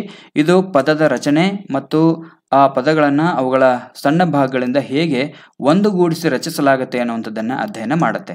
ಅರ್ಥ ಆಯ್ತಾ? ಮಾರ್ಫಾಲಜಿ ಅಂದರೆ ಸಣ್ಣ ಸಣ್ಣ ಪದಗಳ ಮೂಲಕ ಯಾವ ರೀತಿ ದೊಡ್ಡ ಪದಗಳು ಉತ್ಪತ್ತಿ ಆಗ್ತವೆ ಅನ್ನುವಂಥದ್ದನ್ನು ಈ ರೂಪವಿಜ್ಞಾನ ನಮಗೆ ತಿಳಿಸ್ಕೊಡುತ್ತೆ. ಆಮೇಲೆ ಸಿಂಟ್ಯಾಕ್ಸ್ ಅನ್ನುವಂಥದ್ದು ವಾಕ್ಯ ರಚನೆಯ ಅಧ್ಯಯನವಾಗಿದ್ದು ನಿಯಮಗಳ ಪ್ರಕಾರ ನಿರ್ದಿಷ್ಟ ಭಾಷೆಯಲ್ಲಿ ವ್ಯಾಕರಣವನ್ನು ವಿವರಣೆ ಮಾಡಲಿಕ್ಕೆ ಈ ಸಿಂಟ್ಯಾಕ್ಸ್ ಅನ್ನುವಂಥದ್ದು ಪ್ರಯತ್ನ ಮಾಡುತ್ತೆ. ಆಮೇಲೆ ಸೆಮ್ಯಾಂಟಿಕ್ಸ್ ಅನ್ನುವಂಥದ್ದು ಇದು ಅರ್ಥದ ಅಧ್ಯಯನ. ನಾವು ನಮ್ಮ ಮನಸ್ಸಿನಲ್ಲಿ ಒಂದು ಪದದ ಅರ್ಥವನ್ನು ಯಾವ ರೀತಿ ಪ್ರತಿನಿಧಿಸ್ಕೊಳ್ತಾ ಹೋಗ್ತೀವಿ ಅದನ್ನು ಈ ಸೆಮ್ಯಾಂಟಿಕ್ಸ್ ಅನ್ನುವಂಥದ್ದು ನಮಗೆ ತಿಳಿಸ್ತಾ ಹೋಗುತ್ತೆ. ಆಮೇಲೆ ಪ್ರಾಯೋಗಿಕತೆ ಇದು ಸಾಮಾಜಿಕ ಅಧ್ಯಯನ ಆಗಿದೆ. ಇದು ಭಾಷಾಶಾಸ್ತ್ರಕ್ಕೆ ಸಂಬಂಧಪಟ್ಟಂಗೆ ಬರ್ತಕ್ಕಂಥ ಮಹತ್ವದ ಅಂಶಗಳು. ಇನ್ನು ಸೌಂಡ್ಸ್ ಇನ್ ಇಂಗ್ಲೀಷ್ ಲ್ಯಾಂಗ್ವೇಜ್ ಅಂತ ನೋಡ್ತಾ ಹೋಗೋಣ ನಾವು. ಓವೆಲ್ ಸೌಂಡ್ಸ್ ಎಷ್ಟಿದಾವೆ ಅಂದರೆ 20 ಇದಾವೆ. ಕಾನ್ಸೋನೆಂಟ್ ಸೌಂಡ್ಸ್ ಎಷ್ಟಿದಾವೆ ಅಂದರೆ 24 ಇದಾವೆ. Total sounds in English language 44. ಇದು ನಮಗೆ ನೆನಪಿರಬೇಕು. ಅದರಲ್ಲಿ ಓವೆಲ್ ಸೌಂಡ್ ಸ್ವರ ಶಬ್ದಗಳು ಎಷ್ಟಿದಾವೆ ಅಂದರೆ ಸ್ವರ ಶಬ್ದಗಳು ಎಷ್ಟು ಕಂಡು ಬರ್ತವೆ ಅಂದರೆ 20. ಕಾನ್ಸೋನೆಂಟ್ಸ್ ವ್ಯಂಜನ ಶಬ್ದಗಳು ಎಷ್ಟಿದಾವೆ ಅಂದರೆ 24. ಇವೆಲ್ಲ ನಮಗೆ ನೆನಪಿರಬೇಕು. ಇನ್ನು ಡಿಪ್ತಾಂಗ್ಸ್ ಅಂದರೆ ಏನು? ಇದು ಬಹಳಷ್ಟು ಇಂಪಾರ್ಟೆಂಟ್. ಇದನ್ನು ಕನ್ನಡದಲ್ಲಿ ದ್ವಿಸ್ವರ ಅಥವಾ ಸಂಧಿಸ್ವರ ಅಂತ ಹೇಳಲಾಗುತ್ತೆ. A sound formed by the combination of 2 vowels in a single syllable in which the sound begins as 1 vowel and moves towards another. ಉದಾಹರಣೆಗೆ ಇಲ್ಲಿ ವೇಟ್ ಅಂತ ಕೊಟ್ಟಿದ್ದಾರೆ ನೋಡಿ. ಒಂದು ಪದದಲ್ಲಿ 2 ಸ್ವರಗಳು ಕೂಡಿರ್ತವೆ, ಎ ಮತ್ತು ಐ.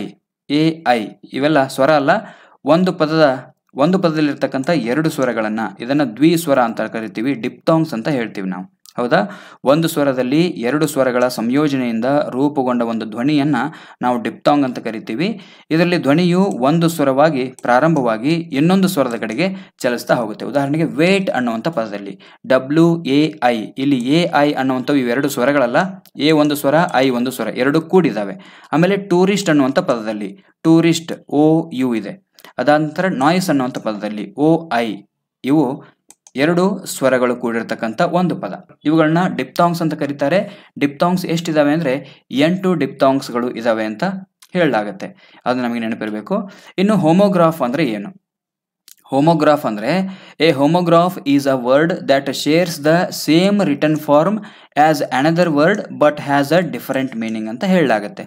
ಒಂದೇ ಲಿಖಿತ ರೂಪವನ್ನು ಹೊಂದಿರತಕ್ಕಂಥ ಆದರೆ ಅರ್ಥದಲ್ಲಿ ವ್ಯತ್ಯಾಸ ಹೊಂದಿರತಕ್ಕಂಥ ಪದಗಳನ್ನೇ ನಾವು ಹೋಮೋಗ್ರಾಫ್ ಅಂತ ಕರಿತೀವಿ. ಉದಾಹರಣೆಗೆ ಲೆಟರ್ ಅನ್ನುವಂಥ ಪದ, ಇದನ್ನು ನಾವು 2 ರೀತಿ ಬಳಕೆ ಮಾಡ್ಕೊಳ್ತಾ ಹೋಗ್ತೀವಿ. There is the letter for you, ನಿನಗಾಗಿ ಒಂದು ಪತ್ರ ಇದೆ ಅಂತ ಹೇಳ್ತೀವಿ ನಾವಿಲ್ಲಿ. ಲೆಟರ್ ಅನ್ನುವಂಥದ್ದು ಪತ್ರವಾಗಿ ಕೂಡ ಬಳಕೆ ಮಾಡ್ತೀವಿ. ಅದಾದ ನಂತರ ಲೆಟರ್ ಅನ್ನುವಂಥದ್ದನ್ನು ಅಕ್ಷರವಾಗಿ, A is the first letter of the alphabet, A ಅನ್ನುವಂಥದ್ದು ವರ್ಣಮಾಲೆಯ ಮೊದಲ ಅಕ್ಷರ ಅಂತ ಕೂಡ ನಾವು ಹೇಳ್ತಾ ಹೋಗ್ತೀವಿ. ಇದು ಹೋಮೋಗ್ರಾಫ್ ಅಂದರೆ. ಅರ್ಥ ಆಯ್ತಾ? ಇಲ್ಲಿ 2 ಶಬ್ದ ನೋಡ್ಲಿಕ್ಕೆ ಒಂದೇ ರೀತಿ ಇರ್ತವೆ, ಆದರೆ ಬಳಕೆ ಮಾಡುವಂಥ ಸಂದರ್ಭದಲ್ಲಿ ಅರ್ಥದಲ್ಲಿ ವ್ಯತ್ಯಾಸ ಅನ್ನುವಂಥದ್ದು ಕಾಣಿಸ್ತಾ ಹೋಗುತ್ತೆ. ಇದು ಹೋಮೋಗ್ರಾಫ್. ಇನ್ನು ಹೋಮೋಫೋನ್ ಅಂದರೆ ಏನು? Homophone is a word that is pronounced the same as another word but that has a different spelling and meaning. ಇಲ್ಲಿ ಟು ಮತ್ತು ಟು 2 ಉಚ್ಚಾರ ಮಾಡಲಿಕ್ಕೆ ಸೇಮ್ ಅನ್ಸುತ್ತೆ, ಆದರೆ ಅರ್ಥಗಳು ಬೇರೆ ಬೇರೆ ಇದೆ, ಪದಗಳು ಕೂಡ ಬೇರೆ ಬೇರೆ ಇದೆ. ಹೋಮೋಫೋನ್ ಅನ್ನುವಂಥದ್ದು ಇನ್ನೊಂದು ಪದದಂತೆಯೇ ಉಚ್ಚರಿಸಲಾಗುತ್ತೆ, ಆದರೆ ಅದು ವಿಭಿನ್ನ ಕಾಗುಣಿತ ಮತ್ತು ವಿಭಿನ್ನ ಅರ್ಥವನ್ನು ಹೊಂದಿರುತ್ತೆ. ಇಲ್ಲಿ TWO2 ಅನ್ನುವಂಥದ್ದು ಬಹಳಷ್ಟು ವ್ಯತ್ಯಾಸ ಕಾಣಿಸುತ್ತೆ ನಮಗೆ. ಇವುಗಳನ್ನ ನಾವು ಹೋಮೋಫೋನ್ ಅಂತ ಕರಿತೀವಿ. ಇನ್ನು ಹೋಮೋನಿಮ್ ಅಂತ ಬರುತ್ತೆ, ನಾನಾರ್ಥ ಪದಗಳು. Homonym is a word that is spelled and pronounced like another word but that has a different meaning. ಉದಾಹರಣೆಗೆ ಲೀಡ್, ಇಲ್ಲಿ ಲೀಡ್ ಅನ್ನು ನೌನ್ ಆಗಿ ಬಳಕೆ ಮಾಡ್ಕೊಳ್ತೀವಿ, ನಾವು ಇಲ್ಲಿ ವರ್ಬ್ ಆಗಿ ಬಳಕೆ ಮಾಡ್ಕೊಳ್ತೀವಿ. Lead refers to a heavy metal. ಆಮೇಲೆ lead means to guide or show the way. ಸಮಾನ ರೂಪದ ಆದರೆ ಭಿನ್ನ ಅರ್ಥವುಳ್ಳ ಪದ ವಿಭಿನ್ನ ಅರ್ಥವನ್ನು ಹೊಂದಿರತಕ್ಕಂಥದ್ದನ್ನೇ ನಾವು ಹೋಮೋನಿಮ್ ಮತ್ತು ನಾನಾರ್ಥ ಪದ ಅಂತ ಕರಿತೀವಿ. ಉದಾಹರಣೆಗೆ ಸೀಸಾ, ಲೀಡ್ ಅನ್ನುವಂಥದ್ದು ಇಲ್ಲಿ ಸೀಸಾ ಆಗಿ ಪ್ರತಿನಿಧಿಸುತ್ತೆ, ಇದು ಭಾರೀ ಲೋಹವನ್ನು ಸೂಚಿಸುತ್ತೆ. ಆಮೇಲೆ ಲೀಡ್ ಅನ್ನುವಂಥದ್ದು ಕ್ರಿಯಾಪದವಾಗಿ ಬಳಕೆ ಮಾಡಿಕೊಳ್ಳುವಂಥ ಸಂದರ್ಭದಲ್ಲಿ ಮಾರ್ಗದರ್ಶನ ಮಾಡುವುದು ಅಥವಾ ದಾರಿ ತೋರಿಸುವುದು ಅಂತ ಅರ್ಥವನ್ನು ಕೊಡುತ್ತೆ. ಇದು ಹೋಮೋನಿಮ್. ಅರ್ಥ ಆಯ್ತಾ? ಇನ್ನು ಪ್ಯಾರಾಪ್ರೇಸಿಂಗ್ ಅನ್ನುವಂಥದ್ದು ಬರುತ್ತೆ, ಭಾವಾರ್ಥ ಅಥವಾ ಅನುವಾದ ಅಥವಾ ಮೂಲ ಶಬ್ದದ ವಿಸ್ತಾರ ಅಂತ ಬರುತ್ತೆ. Paraphrasing means formulating someone else ideas in your own words. Paraphrasing ಅಂತಂದರೆ ನಿಮ್ಮ ಸ್ವಂತ ಮಾತುಗಳಲ್ಲಿ ಬೇರೆಯವರ ಆಲೋಚನೆಗಳನ್ನು ರೂಪಿಸುವುದನ್ನು ಪ್ಯಾರಾಪ್ರೇಸಿಂಗ್ ಅಂತ ಕರೀತಾರೆ. ಇನ್ನು note taking is the practice of recording information from different sources and platform. Note taking ಹೆಸರೇ ಸೂಚಿಸುತ್ತೆ, ನೋಟನ್ನು ಟೇಕ್ ಮಾಡೋದು, ತಗೊಳ್ಳೋದು. ಆಮೇಲೆ tips for note taking, writing only important points. Note take ಮಾಡ್ಕೊಳ್ಳೋವಾಗ ಏನು ಮಾಡಬೇಕಾಗುತ್ತೆ ಅಂದರೆ ಇಂಪಾರ್ಟೆಂಟ್ ಆಗಿರ್ತಕ್ಕಂಥ ಪಾಯಿಂಟ್ಗಳನ್ನು, ಇಂಪಾರ್ಟೆಂಟ್ ಆಗಿರ್ತಕ್ಕಂಥ ಕ್ಲೂಗಳನ್ನು ಮಾತ್ರ ಬರ್ಕೊಳ್ತಾ ಹೋಗಬೇಕು. Use phrase word abbreviated forms. ಇಲ್ಲಿ ನಾವೇನು ಮಾಡ್ತಾ ಹೋಗಬೇಕು ಅಂದರೆ ಶಾರ್ಟ್ ಆಗಿ ಅದನ್ನು ಬರ್ಕೊಳ್ತಾ ಹೋಗಬೇಕು. ಆಮೇಲೆ follow a pattern or diagrammatic systematic form or flow chart ಮೂಲಕ ನಾವೇನು ಮಾಡ್ತಾ ಹೋಗಬೇಕು ಅಂದರೆ ನೋಟ್ಗಳನ್ನು ಟೇಕ್ ಮಾಡ್ತಾ ಹೋಗಬೇಕು. ಅಂದರೆ ಶಾರ್ಟ್ ಆಗಿ ಈಸಿಯಾಗಿ ನಾವು ನೋಟ್ ಮಾಡ್ಕೊಳ್ತಾ ಹೋಗ್ಬೋದು. ಇನ್ನು ನೋಟ್ ಮೇಕಿಂಗ್ ಅಂತ ಬರುತ್ತೆ. ಈಗ ನೀವು ನೋಟ್ ಟೇಕಿಂಗ್ ಬಗ್ಗೆ ತಿಳ್ಕೊಂಡ್ರಿ, ಯಾರೊಬ್ರು ಹೇಳ್ತಾರೆ ಅದನ್ನು ನೀವು ನೋಟನ್ನು ಬರಿತಾ ಹೋಗ್ತೀರಿ, ಅದು ನೋಟ್ ಟೇಕಿಂಗ್. ಇನ್ನು ನೋಟ್ ಮೇಕಿಂಗ್ ಅಂದರೆ ಏನು? Note making is not just about writing down everything you hear or read. It is process of reviewing, connecting and synthesizing ideas from your lectures or reading. ನೀವು ಕೇಳುವಂಥ ಬೋಧನೆಯಿಂದ ಆಮೇಲೆ ಓದುವಂಥ ವಿಷಯಗಳಿಂದ ಏನು ಮಾಡ್ತಾ ಹೋಗಬೇಕು ಅಂದರೆ ವಿಷಯವನ್ನು ರಿವ್ಯೂ ಮಾಡಿ, ಕನೆಕ್ಟ್ ಮಾಡಿ, ಸಿಂಥೆಸಿಸ್ ಮಾಡಿ ವಿಚಾರಗಳನ್ನು ಬರ್ಕೊಳ್ತಾ ಹೋಗುವಂಥದ್ದನ್ನೇ ನೋಟ್ ಮೇಕಿಂಗ್ ಅಂತ ಹೇಳ್ತಾರೆ.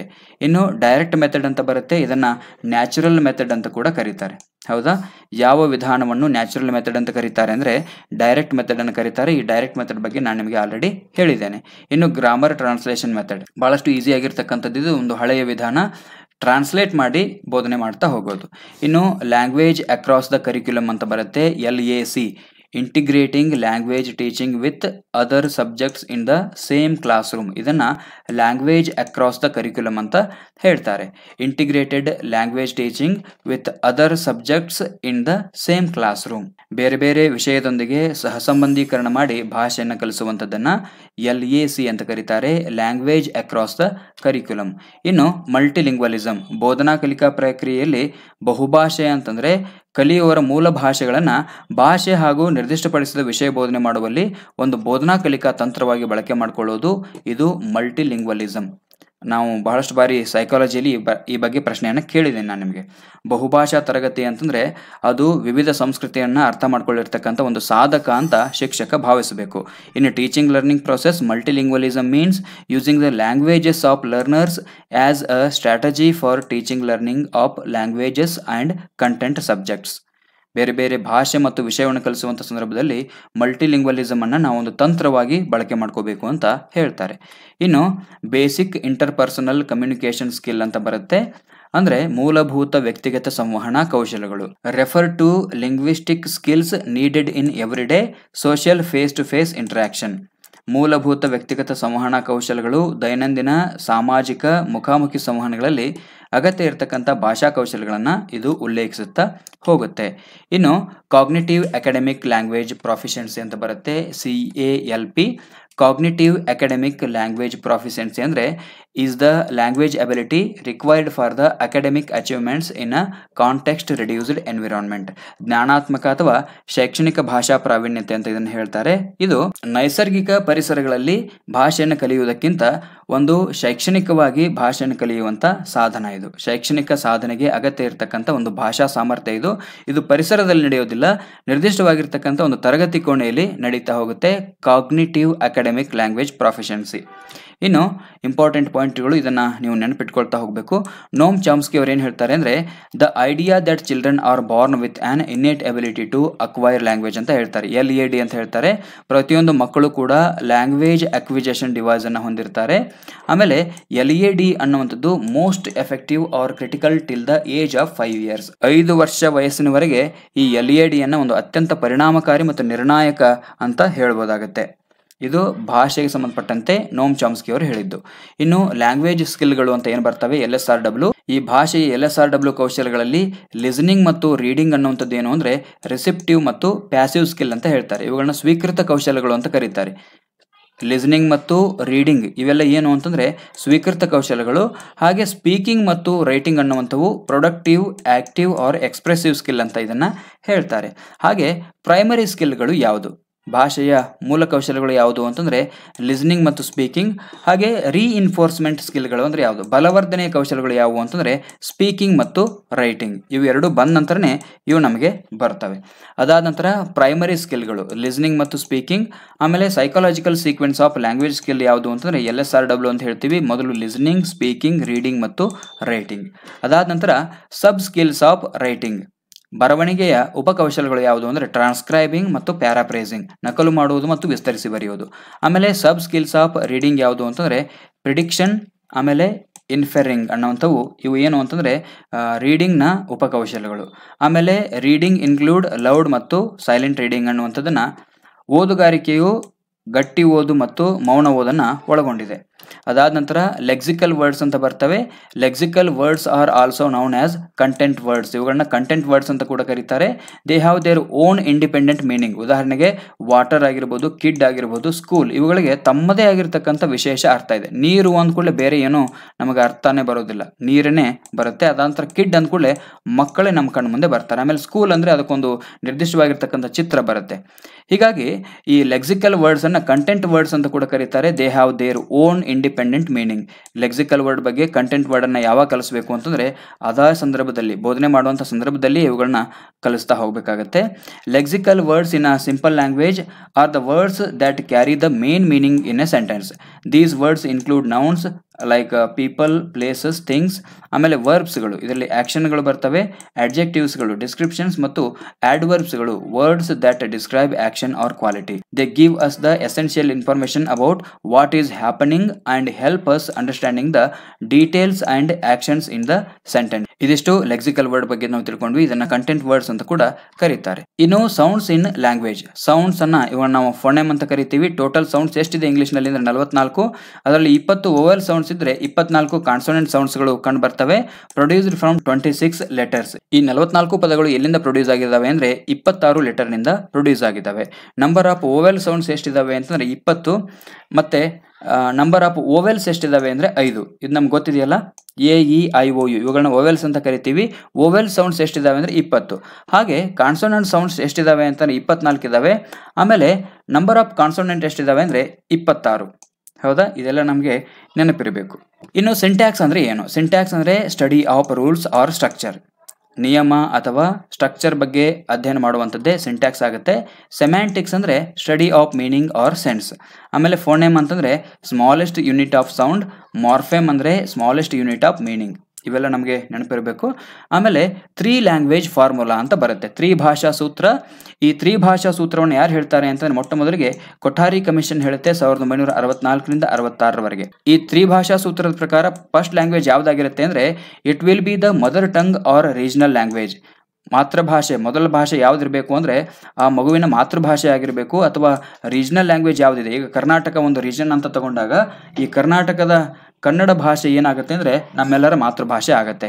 ಆಮೇಲೆ ಸೆಕೆಂಡ್ ಲ್ಯಾಂಗ್ವೇಜ್ ಯಾವುದು? In Hindi speaking states it will be other modern India languages or English.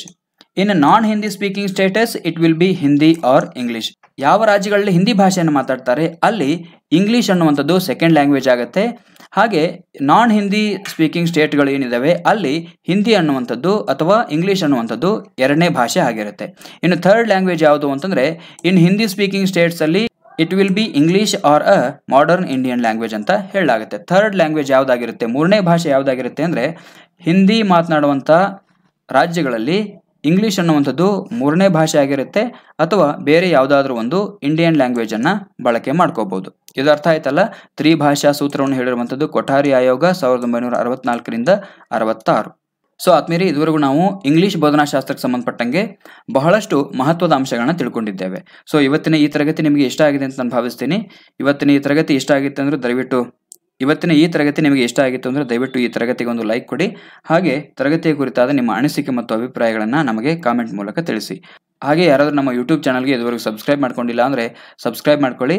ಹಾಗೆ ಪಕ್ಕದಲ್ಲಿ ಕಾಣುವಂಥ ಬೆಲ್ ಬಟನ್ ಮೇಲೆ ಕ್ಲಿಕ್ ಮಾಡಿ ಆಲ್ ನೋಟಿಫಿಕೇಶನ್ ಸೆಲೆಕ್ಟ್ ಮಾಡ್ಕೊಂಡ್ರಿ ಅಂದರೆ ನಮ್ಮ ಯೂಟ್ಯೂಬ್ ಚಾನಲ್ನಲ್ಲಿ ಅಪ್ಲೋಡ್ ಮಾಡುವಂಥ ಪ್ರತಿಯೊಂದು ಹೊಸ ತರಗತಿಯ ನೋಟಿಫಿಕೇಶನ್ ನಿಮ್ಮ ಮೊಬೈಲ್ಗೆ ಬರುತ್ತೆ. ಸೊ ಇದಿಷ್ಟು ಇವತ್ತಿನ ತರಗತಿ. ಮತ್ತೆ ಮುಂದಿನ ತರಗತಿಯಲ್ಲಿ ನಾವು ಸಿಗ್ತೀವಿ. ಅಲ್ಲಿಯ ತನಕ ಎಲ್ಲರೂ ನಮಸ್ಕಾರ, ಧನ್ಯವಾದಗಳು.